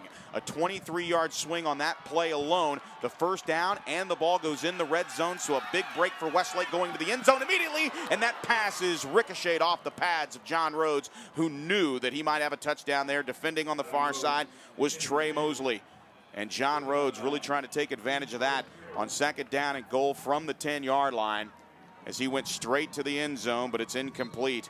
And actually, it was Lewis Harrell on the coverage on the far side, but it's incomplete. 2nd and goal for Westlake here. Carter and Chavez in the backfield. They flank Sievert. 2 wide receivers here to the near side left and 1 to the far side right. Out of the gun, it'll be a zone read play, and Jordan now trying to look his way around the line and can't find it. Swallowed up in the backfield, and a huge play by Ricardo De La Cruz. Drops Jordan Sievert. That is the 5th quarterback sack in the half, as Westlake will be backed up to the 12-yard line. It'll be 3rd down and goal. Well within Michael Barton's range, John, but the Chaparrals going backwards here with the ball at the 10-yard line, now to the 12 with the quarterback sack. That's right, they keep going backwards, but I want to go back to John Rhodes. He's really proving to be a go-to receiver in this game, and Brandon Box, the senior receiver, they're about the same size. John Rhodes really proving that he's going to be a nice replacement for Brandon Box next year. On 3rd and goal from the 12, here comes the rush. Throwing to the end zone, has a man, and it goes right through the fingertips of the intended receiver, Brandon Box. Box just could not come down with it. It went right through his hands, but in Box's defense, he was running out of real estate here on the near side. And it's an incomplete pass, 4th down, and the field goal unit trots onto the field. Well, you definitely want to get 3 points here, but certainly a blown opportunity, especially after the personal foul and the big 3rd and 13 conversion early in the drive. But I'm sure Coach Allman will feel good if Michael Barton can put 3 points on the board. From the 19-yard line, this will be a 29-yard effort here for Barton from the right hash. Rawlings to hold, and that one is blocked. Absolutely turned away, as Michael Barton could not get it up in the air, deflected, and the kick is no good. A turnover on downs, 1:59 to play in the half, as Westlake cannot come up with points when they are given 1st and goal at the 10-yard line after a 3rd down conversion to John Rhodes. A hit out of bounds gave the Chaparrals 15 more yards and set them up shop 10 yards away from pay dirt. A sack on 2nd down set up 3rd down. The Chaparrals unable to complete the pass in the near corner of the end zone, and they try a 29-yard field goal, and it goes awry as the Hendrickson Hawks turn away the Chaparrals. Now the Hawks will try to add. Down 3, 10-7. Inside 2 minutes to play. The handoff goes to the near side. The ball's on the turf, and Westlake has come up with it. Another turnover, and coming away with it is Jack Meredith. Meredith has picked up the fumble, and the Westlake Chaparrals have it right back at the 25-yard line. A big play by Jack Meredith, scooping up the pigskin. Westlake football. And look out, Samaje P. Ryan is slow to get off the turf, and he is in some pain. He looks like he may be holding his hand or wrist or one of his arms, and he is certainly in pain as he jogs off to the other side of the field. Will be something to watch as we open up in the, when they come out in the second half and get the ball. But a huge play there by the Westlake defense, and now they have a chance, the Westlake offense does, to atone for not getting points on the last drive. Jordan Sievert going to the end zone immediately, and that pass is intercepted as it was underthrown. Back-to-back turnovers, and this time it's Mosley. Mosley picking off Jordan Sievert at the 5-yard line, and now it's Hawk football. Wow, the pigskin belong to other teams tonight, as really both teams having struggles hanging on to the football here in the Region 2 5A bi-district championship game here in the first half. A fumble, a huge break for Westlake, and then on the first play of the drive, Jordan Sievert cops it up to Trey Mosley, who made a good play on an underthrown football. Yeah, just not a good read there by Jordan Sievert. Mosley had the underneath coverage, and the ball was underthrown. But even if that ball was on the money, Jordan Washington, the free safety, was coming over the top. He would have either made a huge hit on Brandon Box, or he could have had a chance to intercept that ball as well. So that ball probably should not have been thrown in the direction of Brandon Box, and a big turnover for the Hawks. 1:48 to play here in the first half, as now Hendrickson will start from the 5-yard line, and this time hitting the backfield is P. Ryan, and he goes backwards from the 5 to the 4, and it'll be second down and 11, and very close to the goal line there, and it looks like once again the clock will stop according to the referee, as we had one of the Hawks slow to get up. I believe it was one of the offensive linemen that had an issue there, and for the Hawks, I believe it was the right tackle, Zach Renfrew, the senior, one of the larger individuals on the team, and he'll jog off. As P. Ryan goes backwards, it'll be second down 11 with 96 seconds to play here in the first half. Westlake leading by 3 points. It is 10-7.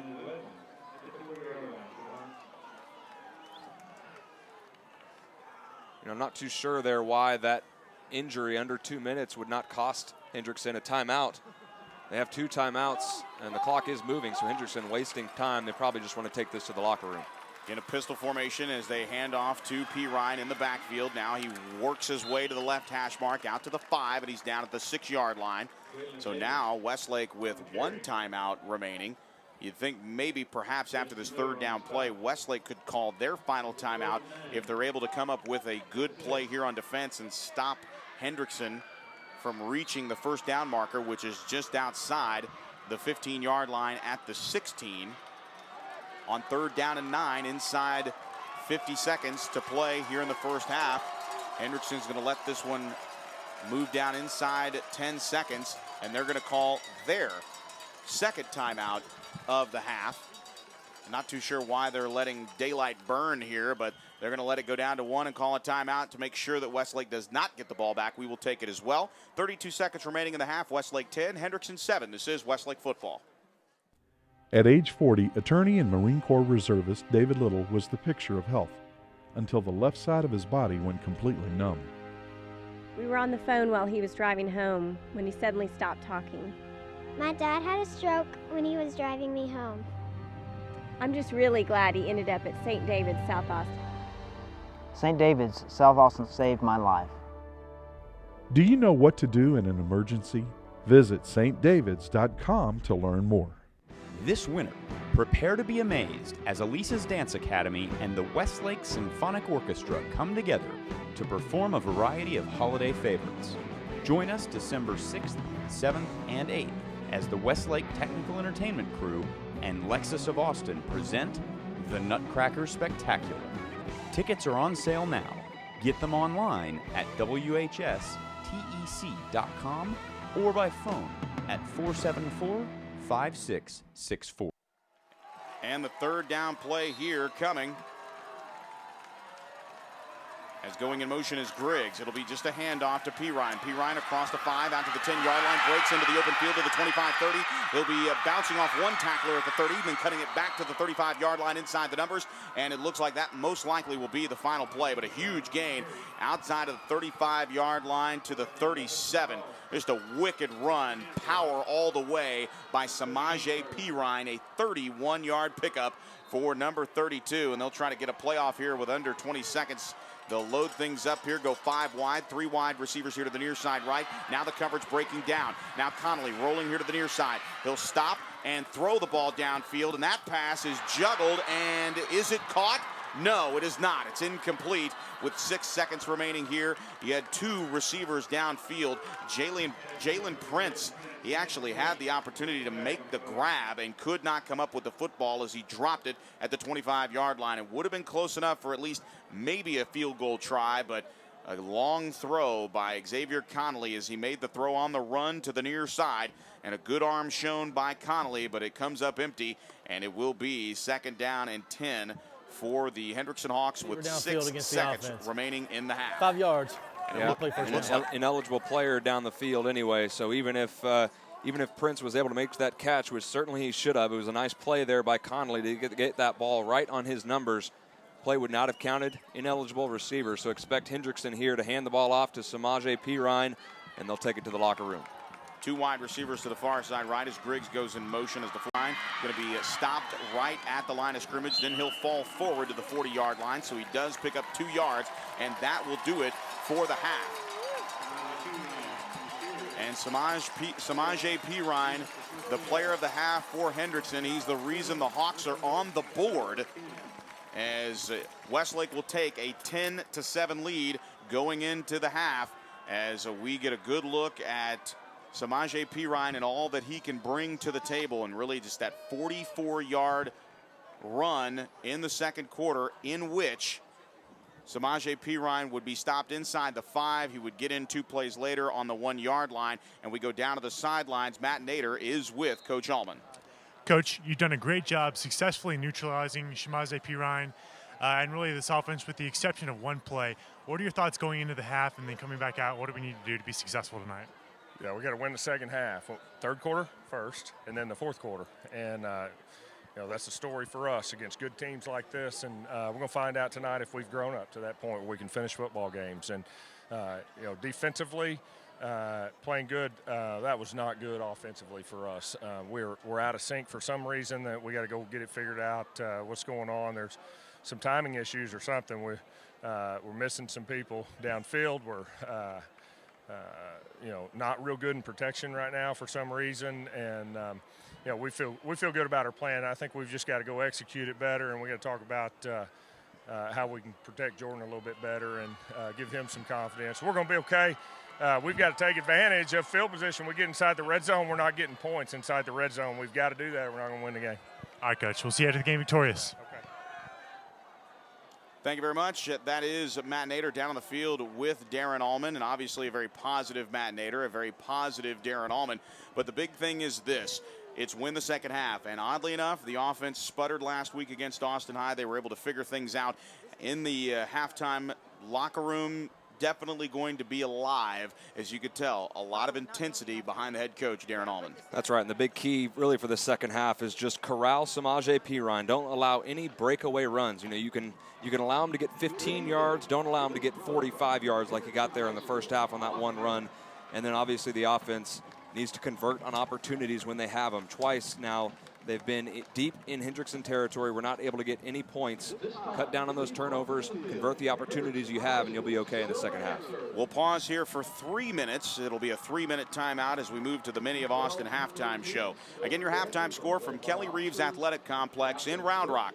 It's Westlake 10, Hendrickson 7. This is Westlake football.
And we welcome you back to Kelly Reeves Athletic Complex here in Round Rock. 10-7, the halftime lead. We welcome you inside the UFCU broadcast booth. Tight confines, technical difficulties about, but we've managed to make it through here in the first half, and so have the Chaparrals, despite the 6 turnovers. That's been the story, folks.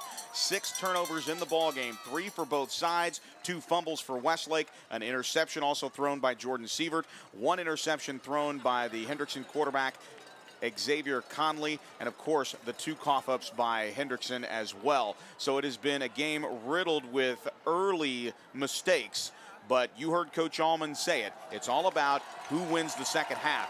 Right now we're going to find out which one of these 2 teams is most grown up. That's right, and if you're Coach Allman, all you got to do is really point to those turnovers and say, fellas, we've committed 4 turnovers in the first half, and we're up 3 points on Hendrickson, a team that went undefeated in District 16 5A. Just cut out the mistakes, cut out the silly penalties and the drop balls and the interceptions. Just play smart Westlake football, and you're not going to have any problems in the second half. The defense is playing well enough. Just play a little better on keep P. Ryan contained and don't let him break out, and Westlake should be fine in this second half. But certainly Hendrickson in this game just down 3. It's going to be a tough second half. You know they're going to come out fired up and wanting this game just as badly as Westlake. Should be a entertaining second half and a physical second half as well. Of course, we invite you, all of you, on Sunday morning to watch the rebroadcast of this ball game on YNN Sports, cable channel 1509 on Time Warner Cable. We take a look at the halftime stats, and they're presented by Pitts Construction. 114 total yards for Westlake, 127 yards in all for Hendrickson. 121 of those, 127 for the Hawks on the ground, and 2 of those, one for 44 yards, the other one from 31 yards that closed the second half, essentially, for the Hendrickson Hawks. 64 yards on the ground. Of course, that's marred by sacks, 5 of them in the first half. And getting back to your point, John, really, when you think about it, it's 5 sacks and 4 turnovers, and you still lead by 3. So it's not just the turnovers, it's the play and the protection scheme, something that I know Westlake will get back on track with in the second half. But if you're Hendrickson, you've got to be able to come out of the locker room firing on all cylinders. You've got to put points on the board in this first drive, try to at least tie the ball game, if not take the lead. And when it comes down to his field position, you know, when Westlake has definitely won the field position battle tonight, and they're giving up those turnovers and giving up those sacks in an area of the field where it hasn't killed them. So Hendrickson has not been able to take over the ball on those turnovers deep in Westlake territory. Therefore, the Westlake defense has been able to stand up and stop Hendrickson before getting any points. We'll go down to the sidelines here momentarily after the opening kickoff as we bring you live coverage of Westlake football, of course, available to you online at westlakenation.com. And we've got some technical difficulties with the internet connection here at Kelly Reeves Athletic Complex. It's prevented a consistent Facebook and Twitter social media updates, if you will. So dial into westlakenation.com or on the Shap app. A side winding kickoff fumbled by Mosley, but controlled at the 7, out to the 10, to the 15, to the 20. He angles outside of the 25-yard line before he runs out of real estate on the far side. And now flags wanted, and it doesn't look like flags will be given. But let's go down to the sidelines and Abe Garcia and Matt Nader. Guys? Yeah, you know, I think that the keys to success here in the second half are exactly what Coach Allman said. Really neutralize that defense, force them to rely on their other faculties to move the ball, in which case, as we've seen, it forced a turnover. And really, the Westlake offense do what it's been doing the past 3 or 4 games. Dominate up front. I think that they need to do a little bit better on the offensive line, giving Sievert some protection, but just give him time to do what he does best. Thank you very much. It's Matt Nader down on the sidelines on the 1st down and 10 play. The handoff straight up the gut. This time it goes to Davis. Davis across the 30 out to the 31-yard line will be dropped there. So it's just a gain of 2 yards on the play. It looks like they're actually going to give him forward progress out to about the 32-yard line. So it'll be technically a 3-yard gain as Westlake starts on defense here. It'll be the Hawks offense with 2 wide receivers to the far side right, 1 here to the near side left. And a wing back here for Griggs, and the handoff goes inside to P. Ryan. P. Ryan straight up the gut, out to the 39 to the 40-yard line, and he falls forward to the 40, and that is good for a first down. So he needed 7, he got 8, and P. Ryan moves the chains here on just a straight handoff up the gut. And Westlake again showing John Dodd's ability to really clog up the middle of the field as he wraps his arms around P. Ryan for the tackle. But it's good for a first down as we are underway here. Joe Taylor alongside John Nidell, Matt Nader, and Abe Garcia down on the sidelines. Just a quick sideline screen pass to the far side, and it's incomplete. Just a great jump on that ball by Derek Cohen, Ticket City twin number 2, all over that one as he saw that play from the snap. He's just, I mean, he's incredible. The way he plays the ball, that's really, he's just an elite level corner at the high school level. He breaks up passes, and you know, rarely do you see a receiver catch a ball on Derek Cohen, and when you do, he gets hit right away and probably regrets catching the football. But great play there by Derek Cohen as it brings up 2nd and 10.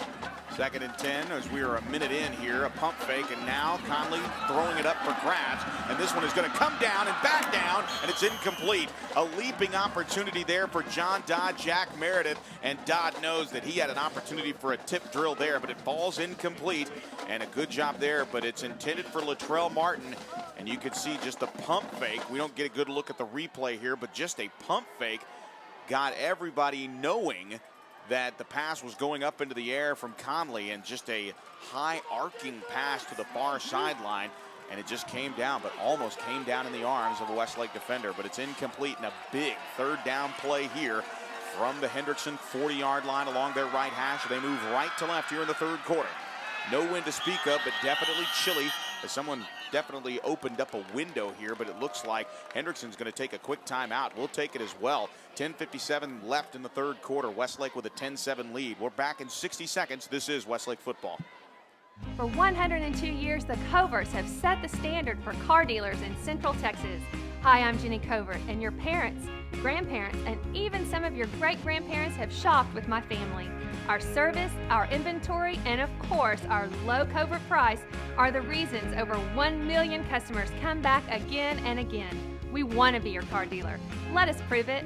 Covert Auto Group, Austin, Bastrop, and Hutto. On game days, you see me running out here with close to 100 other people. It's a team effort. It takes all of us to make UT football a success. It's a lot like you and your finances. You need to surround yourself with the best people in the business.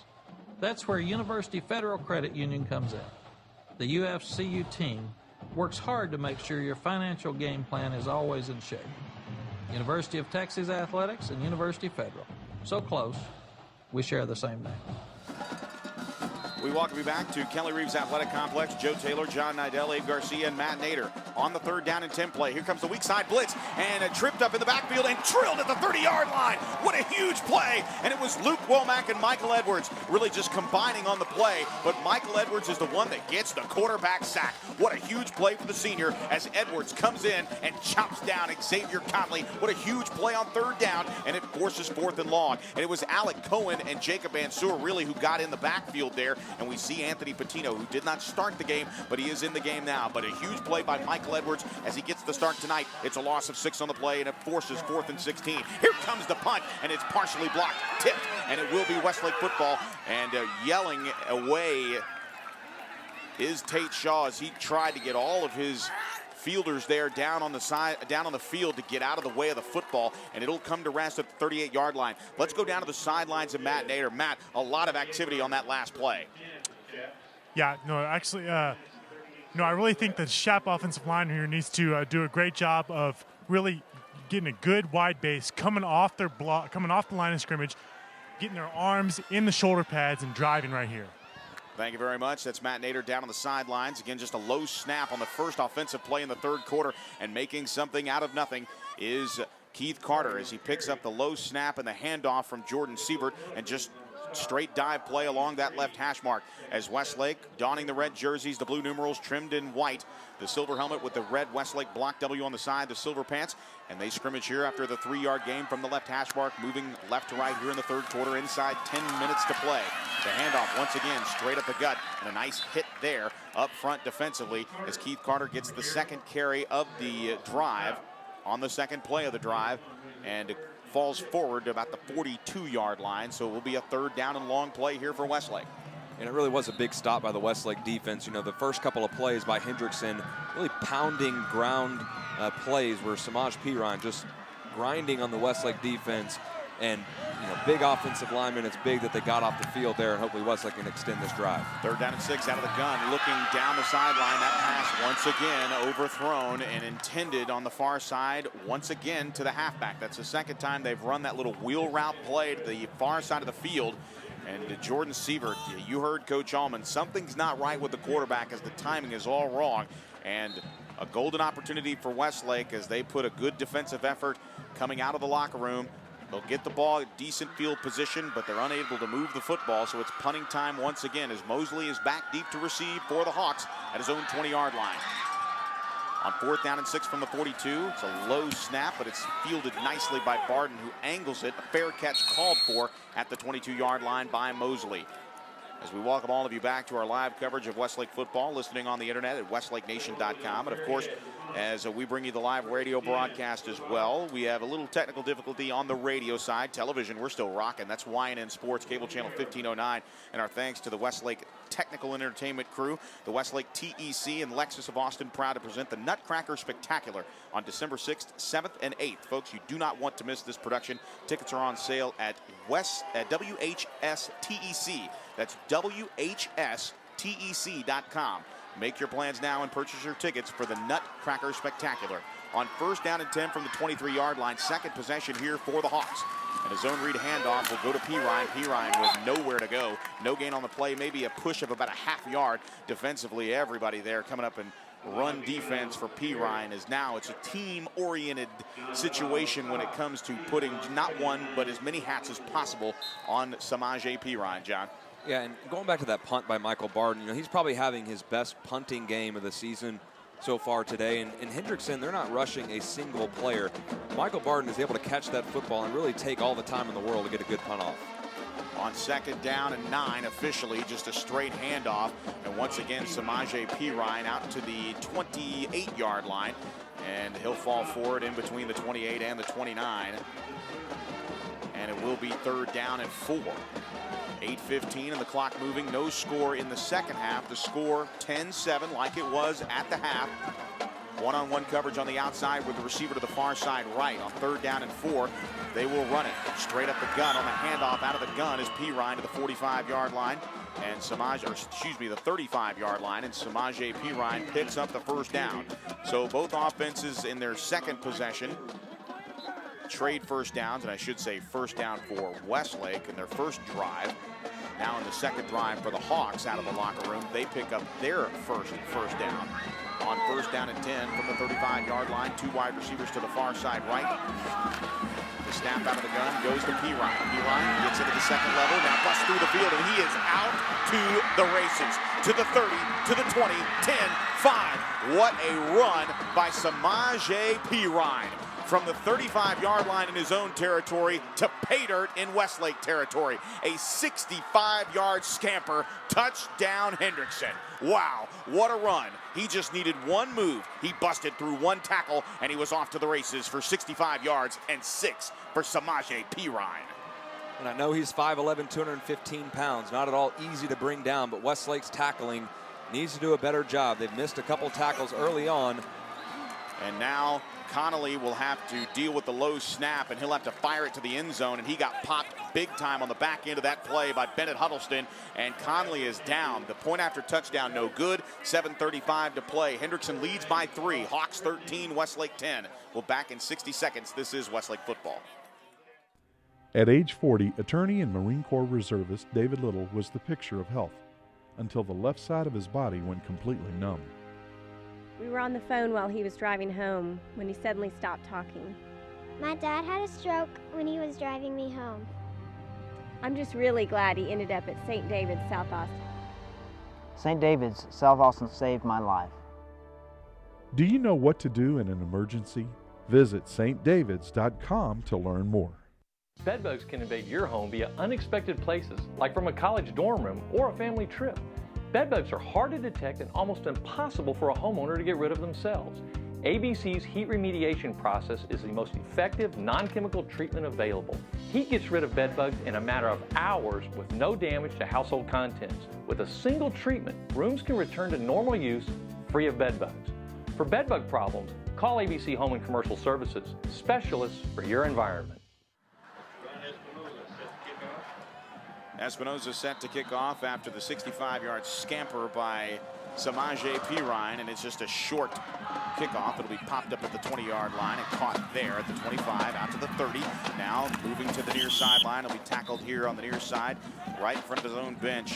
And Tate Shaw getting the opportunity there. Let's go down to the sidelines and Matt Nader. Matt, again, that's what Samaje P. Ryan can do for you if you are that back and you can get into the second level.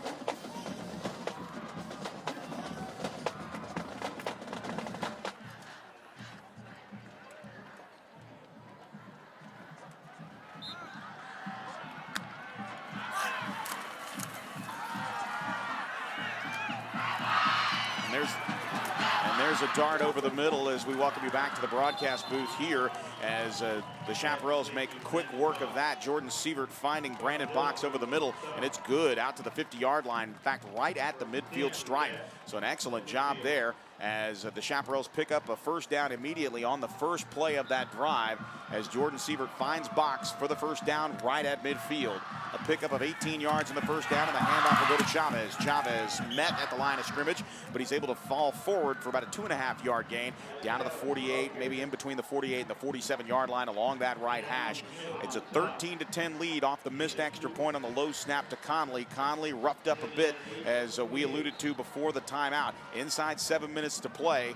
We see Patrick Elliott come on the field here, and lining up is John Rhodes here to the near side right, and Brandon Box to the far side left. Elliott completes a duo on the far side on 2nd down and 8 in the shotgun. Back on either side, and the handoff will go straight up the gut. Looked like there was a little bit of mishandling on the ball from Jordan Sievert to Alex Chavez, but it's a short gain, or check that, it's actually Keith Carter that got the handoff there, and the ball again just advancing about maybe a yard to the 47-yard line. So it will be 3rd down and a short 7 here on the right hash mark. Chavez and Carter on either side of Sievert. 2 wide receivers to the far side left. 1 here to the near side right. Back to pass on a 2-step drop. Looking. Now the pocket collapsing. Jordan rolling here to the near side. Has a man but does not see him downfield, and he is stopped short of the first down. He'll be dropped right at the 47-yard line, and just like us up here in the press box, and John, you saw the receiver open downfield. Jordan did not, but it's 4th down here for Westlake. And it looked like Coach Allman there on the sideline was trying to run to get into Sievert's line of vision as he's pointing downfield. I believe it was Chris Canner down around the 37-yard line, wide open across the middle, but it was a tough thing for Sievert to see rolling out to the right. Canner would have been a across the field type throw. Michael Barton gets this one up in the air. Nice hang time as it spirals towards the far sideline and then takes a nice Westlake bounce inside the 15. Getting out of the way of it, I believe, was Cantor, and Chris got out of the way of it, and it rolls another 10 yards down to the 10-yard line. So once again, Michael Barton creating the long field for the Westlake Chaparrals, who only trail by 3 with 5:22 to play. The difference in the ball game now is a 65-yard touchdown run by Samaje Perine. Yeah, and I want to go back to something Matt said earlier. He talked about with the exception of 2 plays in this ball game. Well, that's something we said in the Lake Travis game. And this football team, the way the offense is playing tonight, the way they played against Lake Travis, the defense can't afford to say with the exception of 2 plays. They need to limit those big plays. Those cannot happen because we've seen when they give up a couple touchdowns, it's not good. And this time the handoff going right up the middle. It looks like streaking in there and making the pop was Michael Edwards on Samaje Perine, and with that 2-yard gain out to the, well, we'll check it, probably a gain of about 1.5 yards, but we'll go ahead and say he's about 208 yards of rushing belongs to Samaje Perine, and of course the 2 touchdown runs, one from 1 yard out and another from 65 yards out. That makes the 6th game in 11 contests where Samaje Perine has eclipsed the 200-yard mark, and he has over 200 yards rushing here with 4:46 to go in the 3rd quarter. Griggs going in motion here in front of the formation. Out of the gun, the handoff will go to Perine. Perine tripped up immediately. Nice open field tackle there by Bennett Huddleston, who saw the play develop out of the backfield and shucked his man on the corner and went right to Samaje Perine for no gain on the play. Great play there by Bennett Huddleston. Yeah, Westlake defense just overloading the box, putting everybody in the box except for the corner that's covering the 1 receiver out to the outside. So you certainly want to try to make Connolly throw the football. That's been a liability for Hendrickson's offense here tonight. And as it comes in a 3rd down and long situation, most likely we'll see the ball in the air here. 3rd down and 8 out of the gun. And no, it'll be a run play. And now tripped up at the 19-yard line and falling forward. It looked like the ball came out momentarily, and it looks like Westlake has it. Hudson Hall says yes, no, but he is down as Jack Meredith comes out of the fray there just inside the 20-yard line with the football, but it is 4th down. Yeah, and that line judge on the far side, it looked like he was initially running in on the 20-yard line, and then as he's running toward the ball, just kind of slowly makes his way inside of the 20-yard line, and I don't think Hendrickson got a real favorable spot there as it comes up about half a yard or maybe even less short of the first down. So a big stop there for the Westlake defense, and they'll get good field position. And some time for the Westlake offense to try to regroup. Again, protection's been the main issue tonight, and Jordan just has not had the ability or the time. And it looks like now Hendrickson is going to run out of time as they've come in and called a timeout. But will they get credit for the timeout? Did they call it before the play clock expired? Yes, it is a timeout. We will take it as well. 3:16 remaining here in the third quarter. Hendrickson 13, Westlake 10, live from Kelly Reeves Athletic Complex. This is Westlake football. This winter, prepare to be amazed as Elisa's Dance Academy and the Westlake Symphonic Orchestra come together to perform a variety of holiday favorites. Join us December 6th, 7th, and 8th as the Westlake Technical Entertainment Crew and Lexus of Austin present the Nutcracker Spectacular. Tickets are on sale now. Get them online at WHSTEC.com or by phone at 474-5664.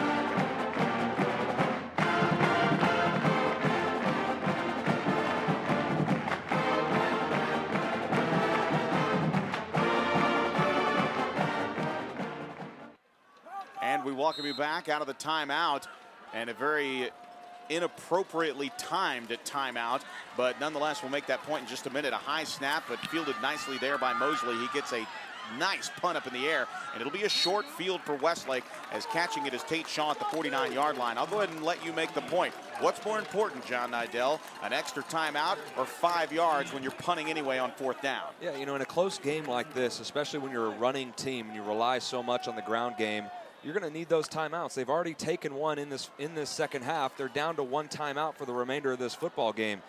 You know, I would take the delay of game there. You're already punting the football. You're at your own 19. That timeout is going to prove to be more crucial than those 5 yards, I believe. And you know, I think it's just one of those situations, as there's an offsides here. Yeah, it'll be a free play here and a free 5 yards if Westlake accepts the penalty across the 45-yard line, and inside Hawk territory go the Chaparrals as they get half the field to work with.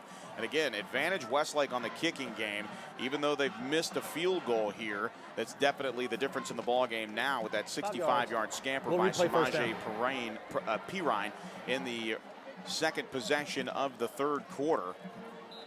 And now it'll be first down and 5 off the offsides jump here. So a 13-10 lead for the Hawks. It's their first lead of the ball game. Inside 3 minutes to play, third quarter here from Kelly Reeves Athletic Complex.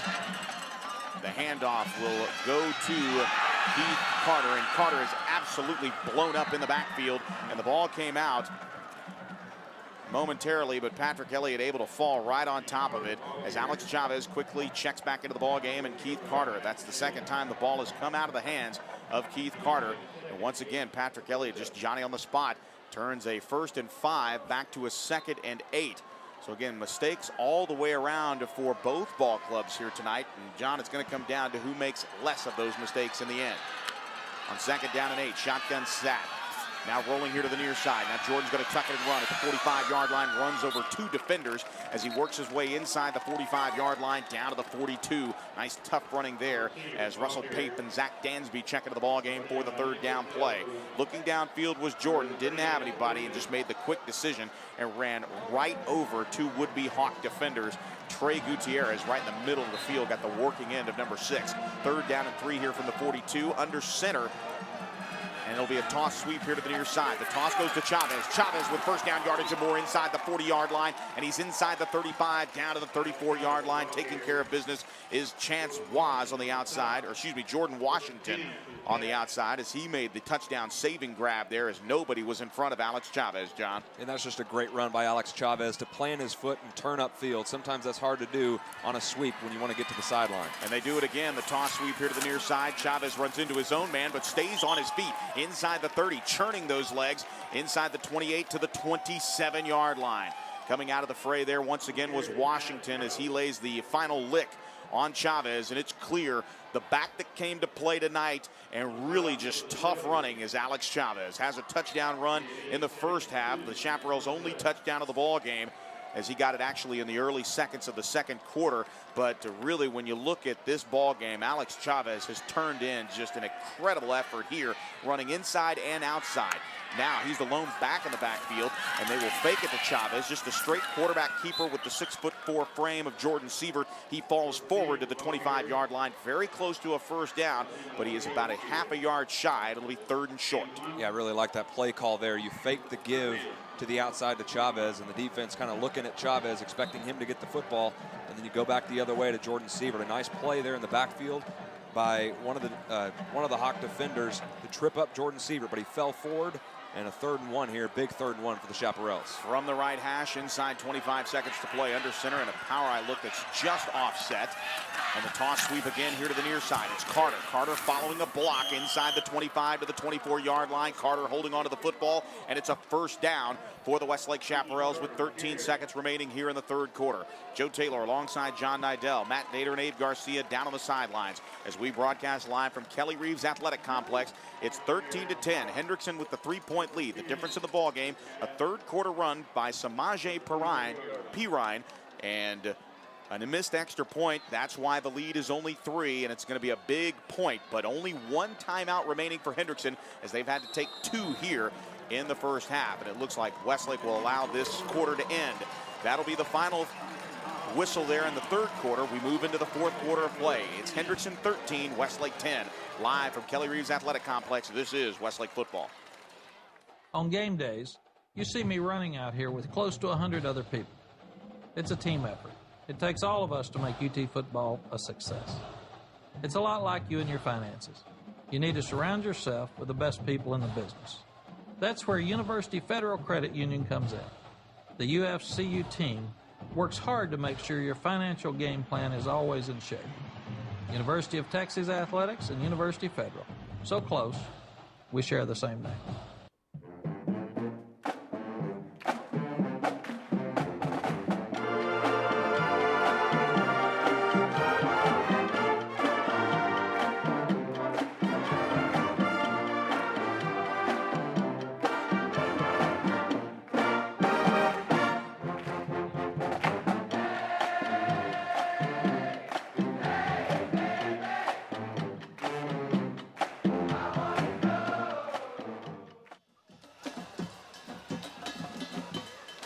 And we welcome you back to Kelly Reeves Athletic Complex. A very quick 3rd quarter, and only the 1 touchdown in the quarter for the Hendrickson Hawks. Now back to pass on 1st down and 10, going to the end zone, and that pass is incomplete. It's overthrown. Brandon Box was the intended receiver. Incidental contact, and Box fell down. I have a feeling there, John, if Box is able to keep his feet, he tracks that football down. But like I said, incidental contact right around the 3-yard line prevented that from being 6 for Jordan and Box. Yeah, it looked like the feet got tangled there. But going back to that big 3rd down before the commercial break, got to give credit to Judge Finley, the block on the outside. If you're watching the TV broadcast, go back and check for Finley's block. The 2nd down play is a handoff, just straight up right tackle, and a nice play there made defensively by the Hawks as Keith Carter got the call, and the play made defensively there by Nico De La Cruz as he pops Carter inside the 25-yard line, but Carter able to move it down to the 23. This is the time of the game when really the offensive line takes the most pride. It's the 4th quarter.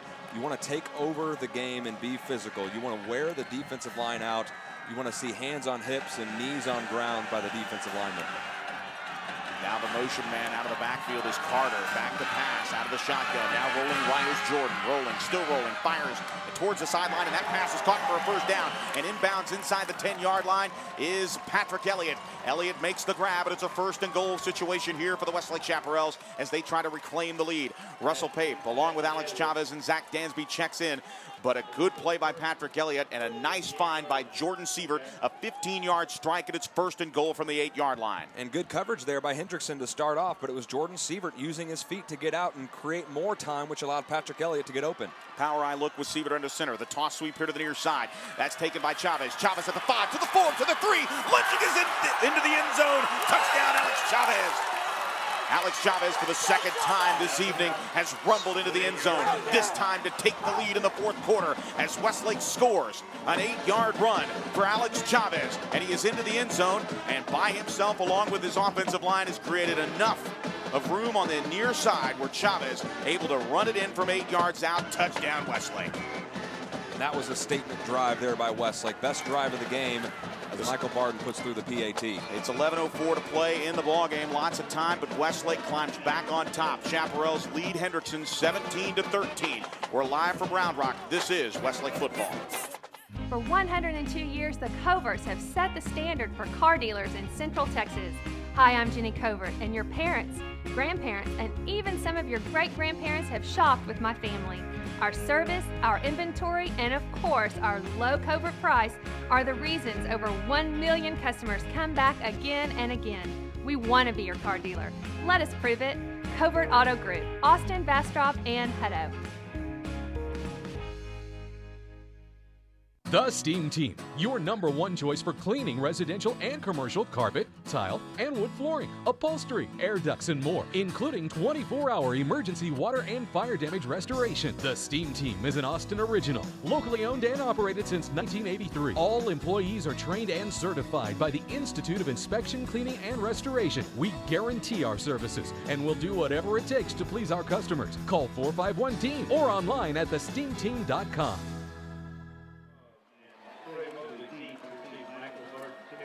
Michael Barden set for the ensuing kickoff after the 8-yard touchdown run by Alex Chavez. The point after touchdown good. 17-13 the lead right now as Barden will kick it off from right to left here in the fourth quarter. He delivers a line drive kick that'll bounce 5 yards deep, and it'll be a touchback here. We send it down to the sidelines, and Matt Nader, a statement drive, especially along the offensive line, Matt. Yeah, you got to love that aggressive behavior by the offensive line and Alex Chavez. Really that's just playoff behavior right there. Also, Chris Cantor had a touchdown block right there on that last play. I call that the circus dolphin. The defender's legs were literally up to the moon. That's Matt Nader, as only Matt Nader can bring you that description. Thank you very much. That's a lifetime Longhorn. The Salon at the Domain scoring drive, 10 plays, 49 yards, took 4:03 off the fourth quarter clock. An 8-yard touchdown run by Alex Chavez. And that's sponsored by Salon at the Domain. Again, just a very interesting football game here from first half to second half. We've seen some of the same mistakes by Westlake, and of course, no turnovers just yet in this second half. But Westlake making a statement drive in the fourth quarter to reclaim the lead, 17-13. Conley to hand off to Davis. Davis drilled at the 25-yard line, and maybe a half a yard gain out to about the 25.5-yard. So it'll be second down and 9 coming up as Davis not necessarily getting his game in check here with all the carries that Samaje Pirine has given tonight. Davis actually shaken up on the play, and there will be a timeout on the field, John. Yeah, did Matt say playoff behavior? I like that. It's playoff behavior. Playoff behavior. No, big play there by Westlake on first down to stop him for a short gain. Like we said, the key is to force Hendrickson to throw the football, and they've shown that they'll run the football on 3rd and long, but if you can force them into a 3rd and 9 or 10 situation, Conley will most likely have to throw the ball, and Westlake's defense and those cornerbacks have played a heck of a football game tonight, whether it's Bennett Huddleston or some of the safeties, Dodd or Meredith, and of course, Derek Cohen has been all over the football field as the injured Hawk is up and gingerly walking off to the sideline with some help from the trainers. And it's Braylon Davis, a senior, 585 yards coming into this, and of course the 12 touchdowns, as he's been as important as Samaje Pirine. Pirine, the junior, getting all of the glory, but Davis is one of those tough runners that get all of his yardage inside, and he right now is unable to put any kind of power on that right leg as the trainers help him off the field. So now down a back are the Hendrickson Hawks. So now number 32, who watches his senior teammate leave the field towards the bench. It'll be second down and 9 after the 1-yard gain. Looks to be like the final run of the night for Davis. And now the handoff will go to Samaje Pirine, and Pirine eclipses the 22-yard line before he's shoved backwards. I should say the 26-yard line before he falls forward to about the 28. So he'll have the 28-yard line, but it's still 3rd down and long here for the Westlake Chaparrals now. And a brief score update from over in Georgetown, another 16-5A, 15-5A matchup. It's Pflugerville 9, Lake Travis 7 in the fourth quarter. So big score there in by-district play.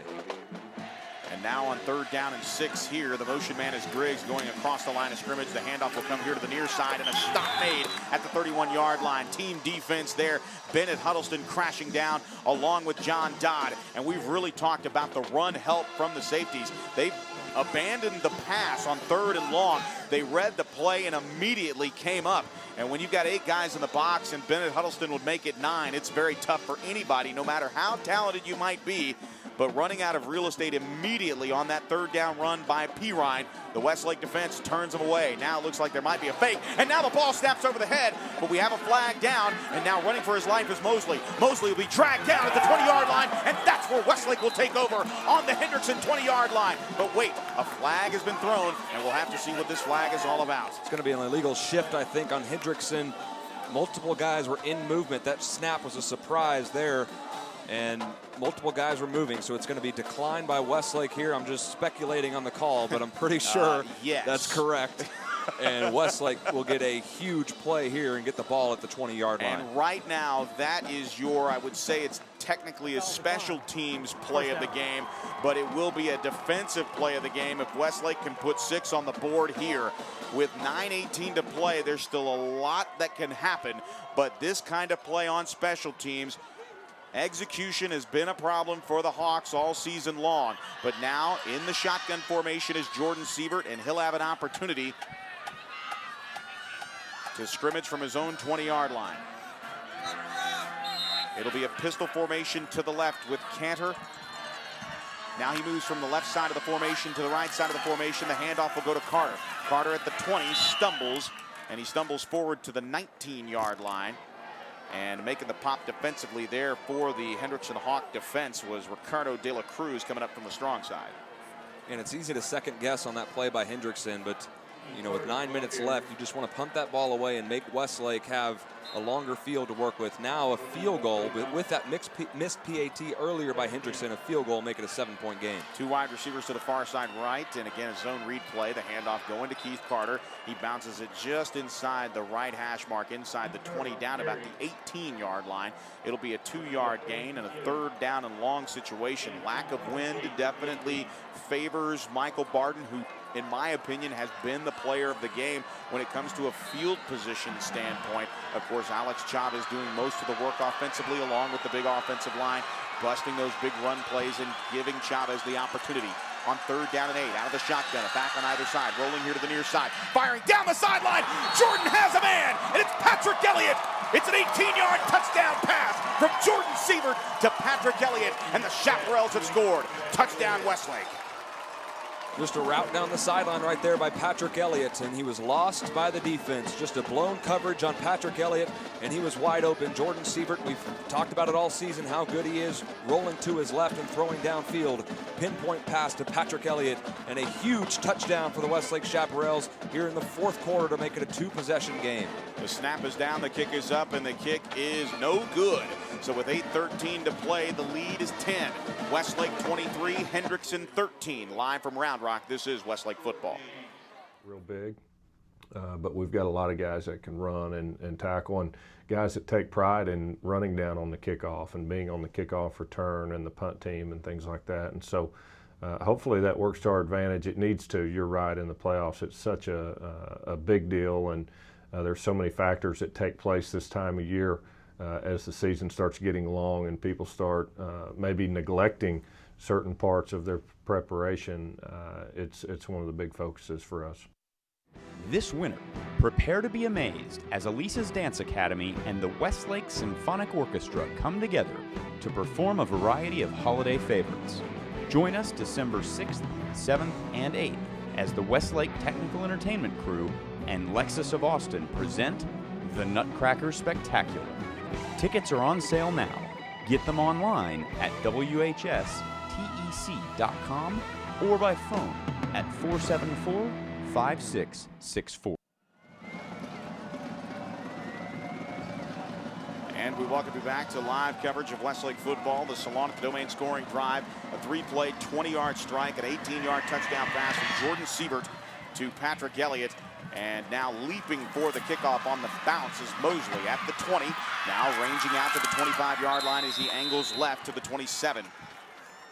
Folks, I want to tell you quickly about the prestigious Austin Under 40 Awards Gala benefiting local charities. AU40 recognizes the best and brightest young professionals in the city of Austin.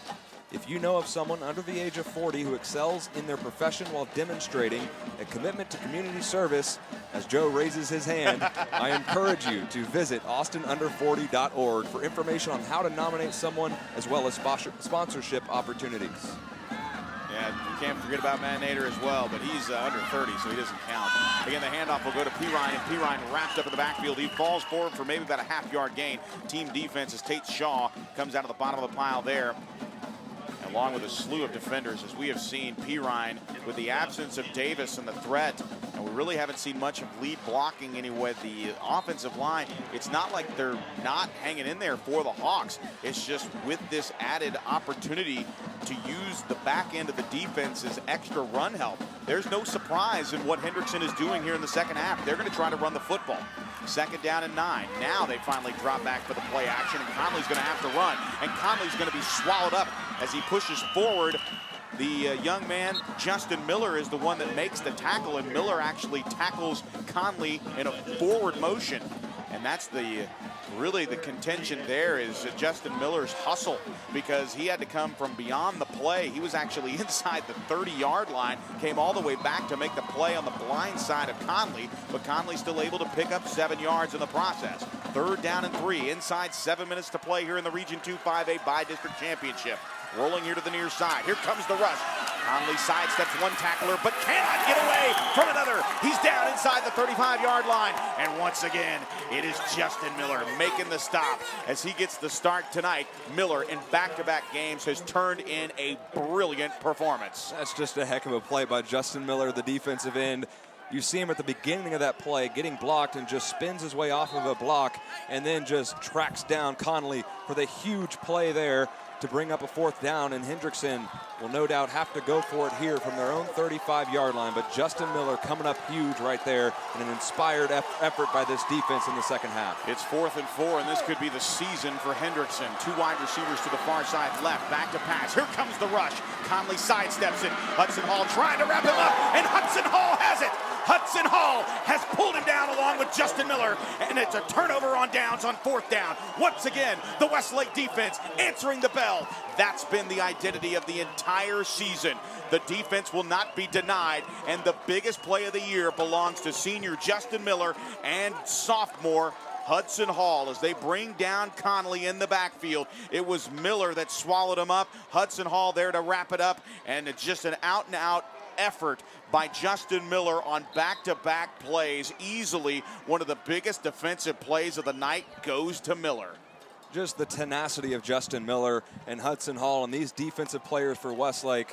I mean, it's absolutely amazing. Justin Miller just made 2 of the best plays you'll see by a Westlake defender all season right there, and a huge turnover. From the 25-yard line, the end-around handoff going right side is Chavez. He's inside the 25-yard line and then knocked out of bounds just inside the 25 as Chavez jogs off the field. Keith Carter along with Patrick Elliott checking in. It's a gain of 3 yards as Chaparrals, no doubt, very excited here as they will have an opportunity not only with a short field, but time is on their side. 5:35 remaining in the ball game, and a 10-point lead with an opportunity to take it to beyond that. If it's going to be it's a 2-score game right now. It'll be a 3-score game if the Chaparrals can put any kind of points on the board.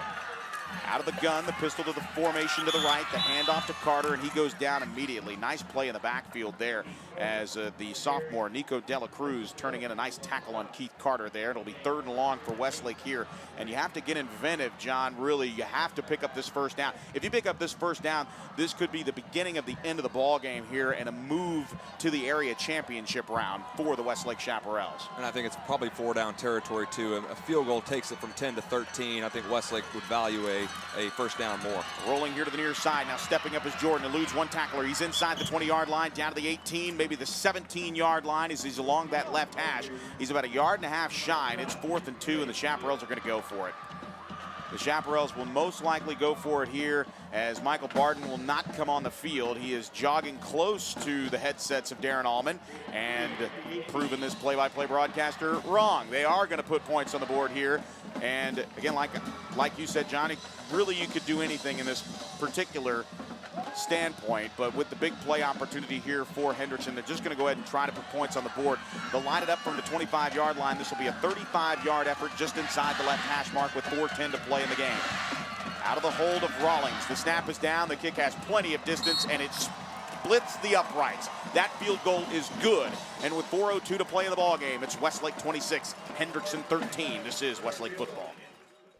At age 40, attorney and Marine Corps reservist David Little was the picture of health until the left side of his body went completely numb. We were on the phone while he was driving home when he suddenly stopped talking. My dad had a stroke when he was driving me home. I'm just really glad he ended up at St. David's, South Austin. St. David's, South Austin saved my life. Do you know what to do in an emergency? Visit stdavids.com to learn more. This winter, prepare to be amazed as Elisa's Dance Academy and the Westlake Symphonic Orchestra come together to perform a variety of holiday favorites. Join us December 6th, 7th, and 8th as the Westlake Technical Entertainment Crew and Lexus of Austin present the Nutcracker Spectacular. Tickets are on sale now. Get them online at WHSTEC.com or by phone at 474-5664. And we welcome you back to Kelly Reeves Athletic Complex. A 34-yard field goal. Took 4 plays, only eclipsed 25 yards, but 2:02 off that fourth quarter clock, and a 34-yard field goal there for Michael Barden. Makes the score 26-13, a 13-point lead. I spoke earlier, it might be with the added field goal points, a 3-score game. It's actually just a 2-score game still. Michael Barden will kick it off, and he'll drill it deep. This one's going into the back of the end zone, about 10 yards deep, and it'll be a touchback. So a big opportunity here for the Westlake Chaparrals. We go down to the sidelines as, once again, defense leads to points, Matt Nader. Absolutely. I think to sum up the last 8 minutes of the fourth quarter here was Westlake's tenacious defense really just depleting the vaults of momentum for the Hendrickson Hawks, and the offense just capitalizing on those fourth down turnovers. But here we are. That last field goal that was missed could pose an opportunity. If the Hawks were able to put 2 touchdowns on the board, they would win with 14 points.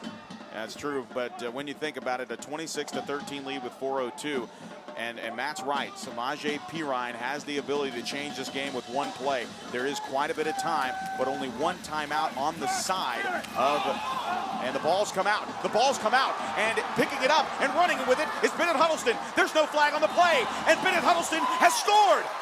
Samaje Perine is down at the 25-yard line. The defense stripped the ball. Bennett Huddleston picked it up, and he's running in for a touchdown. Touchdown Westlake, and touchdown Bennett Huddleston. Wow, what a turn of events. And that's the ball game, folks, as the nail driving into the coffin of the Hawks season. Perine is hurt at the 35-yard line, and Bennett Huddleston has himself a touchdown on the fumble recovery. What a play on defense, and the Chaparrals have added 6 more points. Touchdown Westlake. And just team effort, team defense again by the Westlake Chaparrals. One of the defenders wrapping up Perine, and I couldn't see if it was either Karsten Hood or Hudson Hall who made the hit on Perine to jar that ball loose. And Bennett Huddleston picked it up, and another huge play by this defense. They have, like Matt said, taken over this fourth quarter and absolutely put this game away. And it's nice to be in a 50-50 game at the start of the fourth quarter and then absolutely come out and dominate and really just inflict your will on the opponent and really take this game out of the hands of the Hendrickson Hawks. He's almost speechless. 3:51 to go in the ball game. Westlake 33, Hendrickson 13. This is Westlake football. For 102 years, the Coverts have set the standard for car dealers in Central Texas. Hi, I'm Jenny Covert, and your parents, grandparents, and even some of your great-grandparents have shopped with my family. Our service, our inventory, and of course, our low Covert price are the reasons over 1 million customers come back again and again. We want to be your car dealer. Let us prove it. Covert Auto Group, Austin, Bastrop, and Hutto. On game days, You see me running out here with close to 100 other people. It's a team effort. It takes all of us to make UT football a success. It's a lot like you and your finances. You need to surround yourself with the best people in the business. That's where University Federal Credit Union comes in. The UFCU team works hard to make sure your financial game plan is always in shape. University of Texas Athletics and University Federal. So close, we share the same name. And we welcome you back to live coverage of Westlake football. A fumble recovery for a touchdown, and running it in was Bennett Huddleston as the ball came out of Samaje Perine's hands and into Bennett Huddleston's. Michael Barton will kick it off from right to left, and it'll be a touchback as he kicks it 8 yards deep. And this one all but over, 3:51 remaining. We have a scoreboard update from Lake Travis and Pflugerville. That was a 13-9 score. Lake Travis has reclaimed the lead, down 9-7. They've been able to tack on another 6 points. So right now, Lake Travis with the lead. So both representatives of District 15-5A representing with fourth quarter leads. A much closer contest. We have to go ahead and tell you about the bracket, because with this win, Westlake will move on into the area championship round.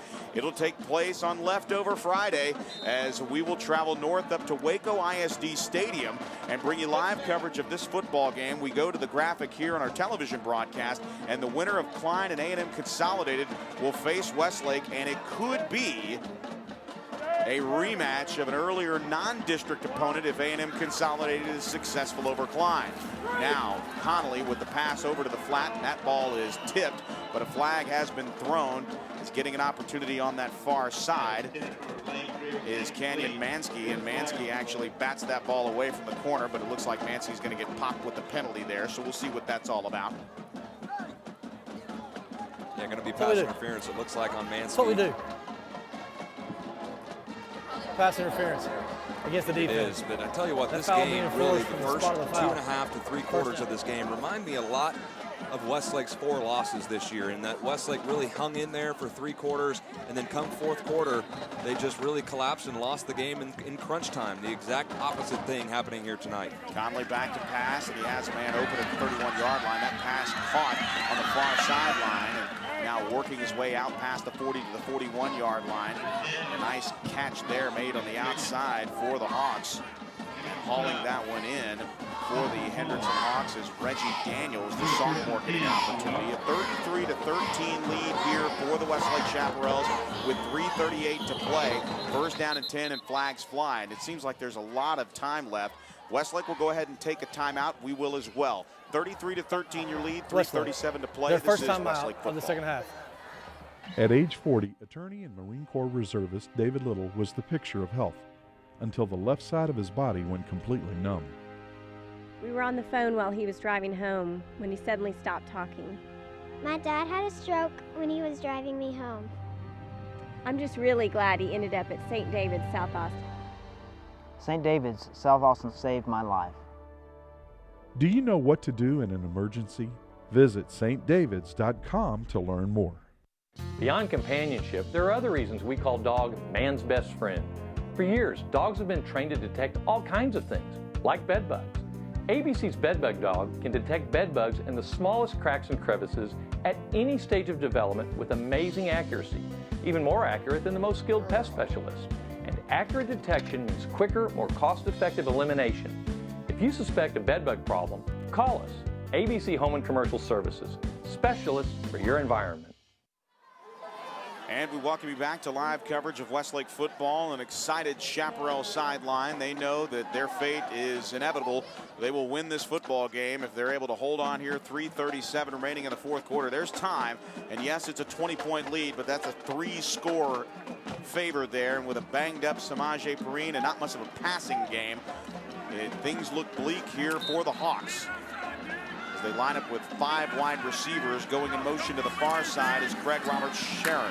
And now the pocket collapsing here and coming up with a pass to the far sideline before he is absolutely drilled at the 30-yard line is Xavier Conley. And he's outside the tackle box, so no penalty, but it's an incomplete pass, and Conley gets up gingerly. Once again, it's Justin Miller, along with his teammates, running down the wiry quarterback for the Hendrickson Hawks. And a quick score update, too, from the Woodlands. A&M Consolidated leads Klein 35-24 midway through the fourth quarter. So if that score would hold up, Westlake would face A&M Consolidated next Friday in Waco at 1 o'clock. That'd be a rematch of all rematches when it comes to just getting out of Region 2. And, of course, Lake Travis, if they're able to hold on against Pflugerville, that's one that looms large later in the run.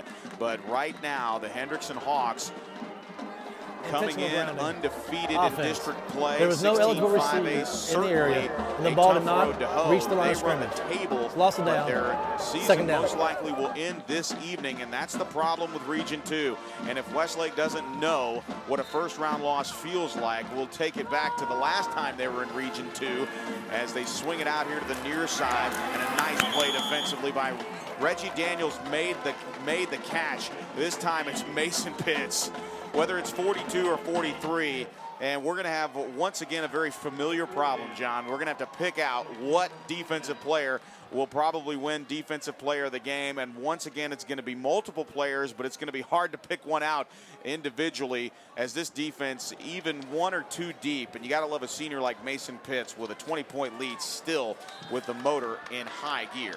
Yeah, you're absolutely right. I can think of Justin Miller making some great plays along with Bennett Huddleston and Derek Cohen.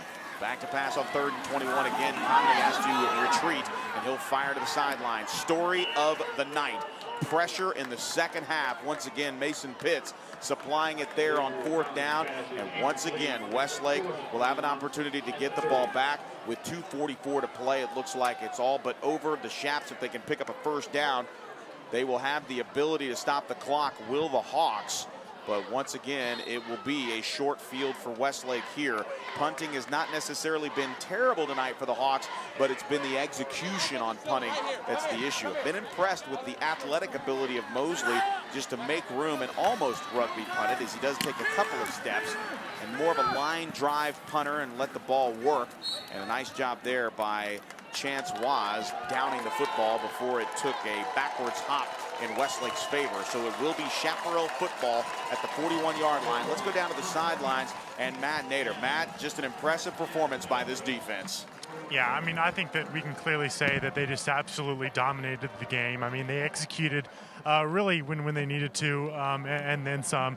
I think we saw a great performance by young Hudson Hall. I'm really pleased to see him progress throughout the years. And really just all the seniors on the defense, really just front seven, defensive backfield, just clearly dominating and allowing Westlake to advance in the playoffs. And the handoff will go straight up the middle, and this time getting the carry for the Westlake Chaparrals is Chris Canner, and you hate to see that as Canner kind of got upended there. He jogs off the field on his own power. So good news there is at least he leaves the field quasi-healthy, but he is yet to go to the ground, but he got upended on that 6-yard run, and that's tough inside running for Chris Canner along that left hash, and he comes up empty there, or comes up gimpy there on the near sideline, and now Doc Hassan checking him out. Splitting out wide is Josh Latham. Power eye look at the backfield for Jordan Sievert under center. A toss sweep, the pitch to Keith Carter. Carter trying to bounce it outside, and does. Inside the 50, he picks up the first down and absolutely leveled at the 47-yard line. So good individual football play there. And back to the Woodlands. A&M Consolidated recovered a fumble by Klein and scored in one play. So 42-24 with 4:55 left. Looks like both of these teams have those by-district rounds locked up. Should be Westlake and A&M Consolidated for the rematch. And you know that the Westlake players and coaching staff are going to be fired up to try to avenge the loss in College Station earlier this season, one that certainly stung. And really it was the second in 4 straight losses. It was a 39-29 win, a late score in that ball game. And as Westlake now in victory formation, just taking a knee. Hendrickson does have one timeout to give. And don't believe they will take it here, but they are in the final minute of their 2012 season. Hats off to the Hendrickson Hawks. They definitely have accomplished quite a bit in 2012. And their first full season in 5A, much like Lake Travis in District 15 5A, pillars of the 4A community, a playoff team. In fact, I remember in 2008 in a game against Church Clements where Hendrickson really wasn't expected to do very much. Well, they ended up winning that ball game, and now a couple of Division I prospects later, including Dajae Johnson for the University of Texas. And we get to see exactly what he can do on Saturdays now, as he has wicked speed. But this game really decided by execution in the second half. And we talked about it, John. It was going to come down to who made the least amount of mistakes. Well, the offensive line got their protection issues underway. A couple of key passes from Jordan Sievert, but really the defense won this ball game. And in the final 15 seconds, the play clock is off. And it'll run off here inside 10 seconds as Westlake will advance into the area championship round in Region 2 5A as they defeat the Hendrickson Hawks at Kelly Reeves Athletic Complex here on a chilly Friday night in November. Westlake victorious. The Chaparrals defeat the Hawks 33-13, and just an outstanding performance in the second half. And you heard Coach Allman at the first half. Not only was he heated and intense, he knew that there was a lot to clean up. And by no means do you call this victory clean.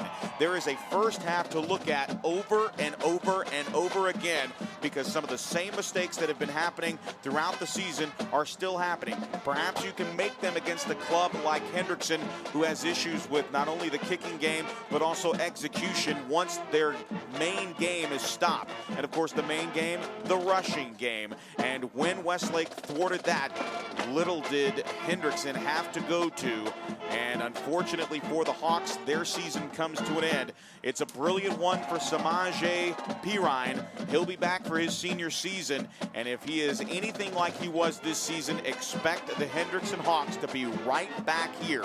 But a trophy goes in the case for the Chaparrals as they win the bi-district championship here in Region 2 5A.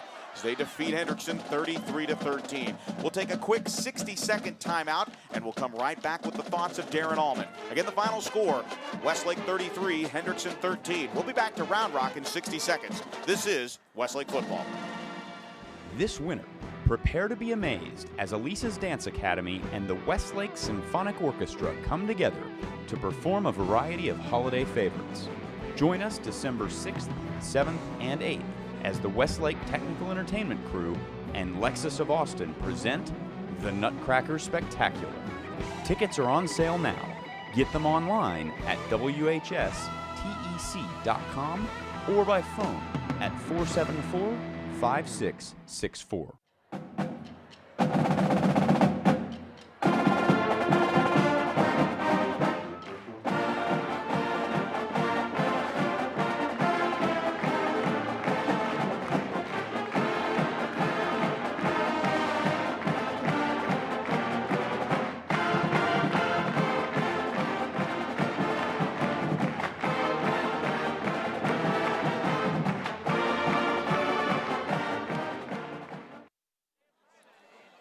And we welcome you back as the victory line formed by the Spirit Squad and the football team as the school's alma mater plays, and it plays victoriously as Westlake wins here at Kelly Reeves Athletic Complex in the Region 2 5A bi-district championship. Westlake, the longest victory line I've ever seen, by the way. Literally, well, we With can the actually, JV. yeah, we can actually track it here.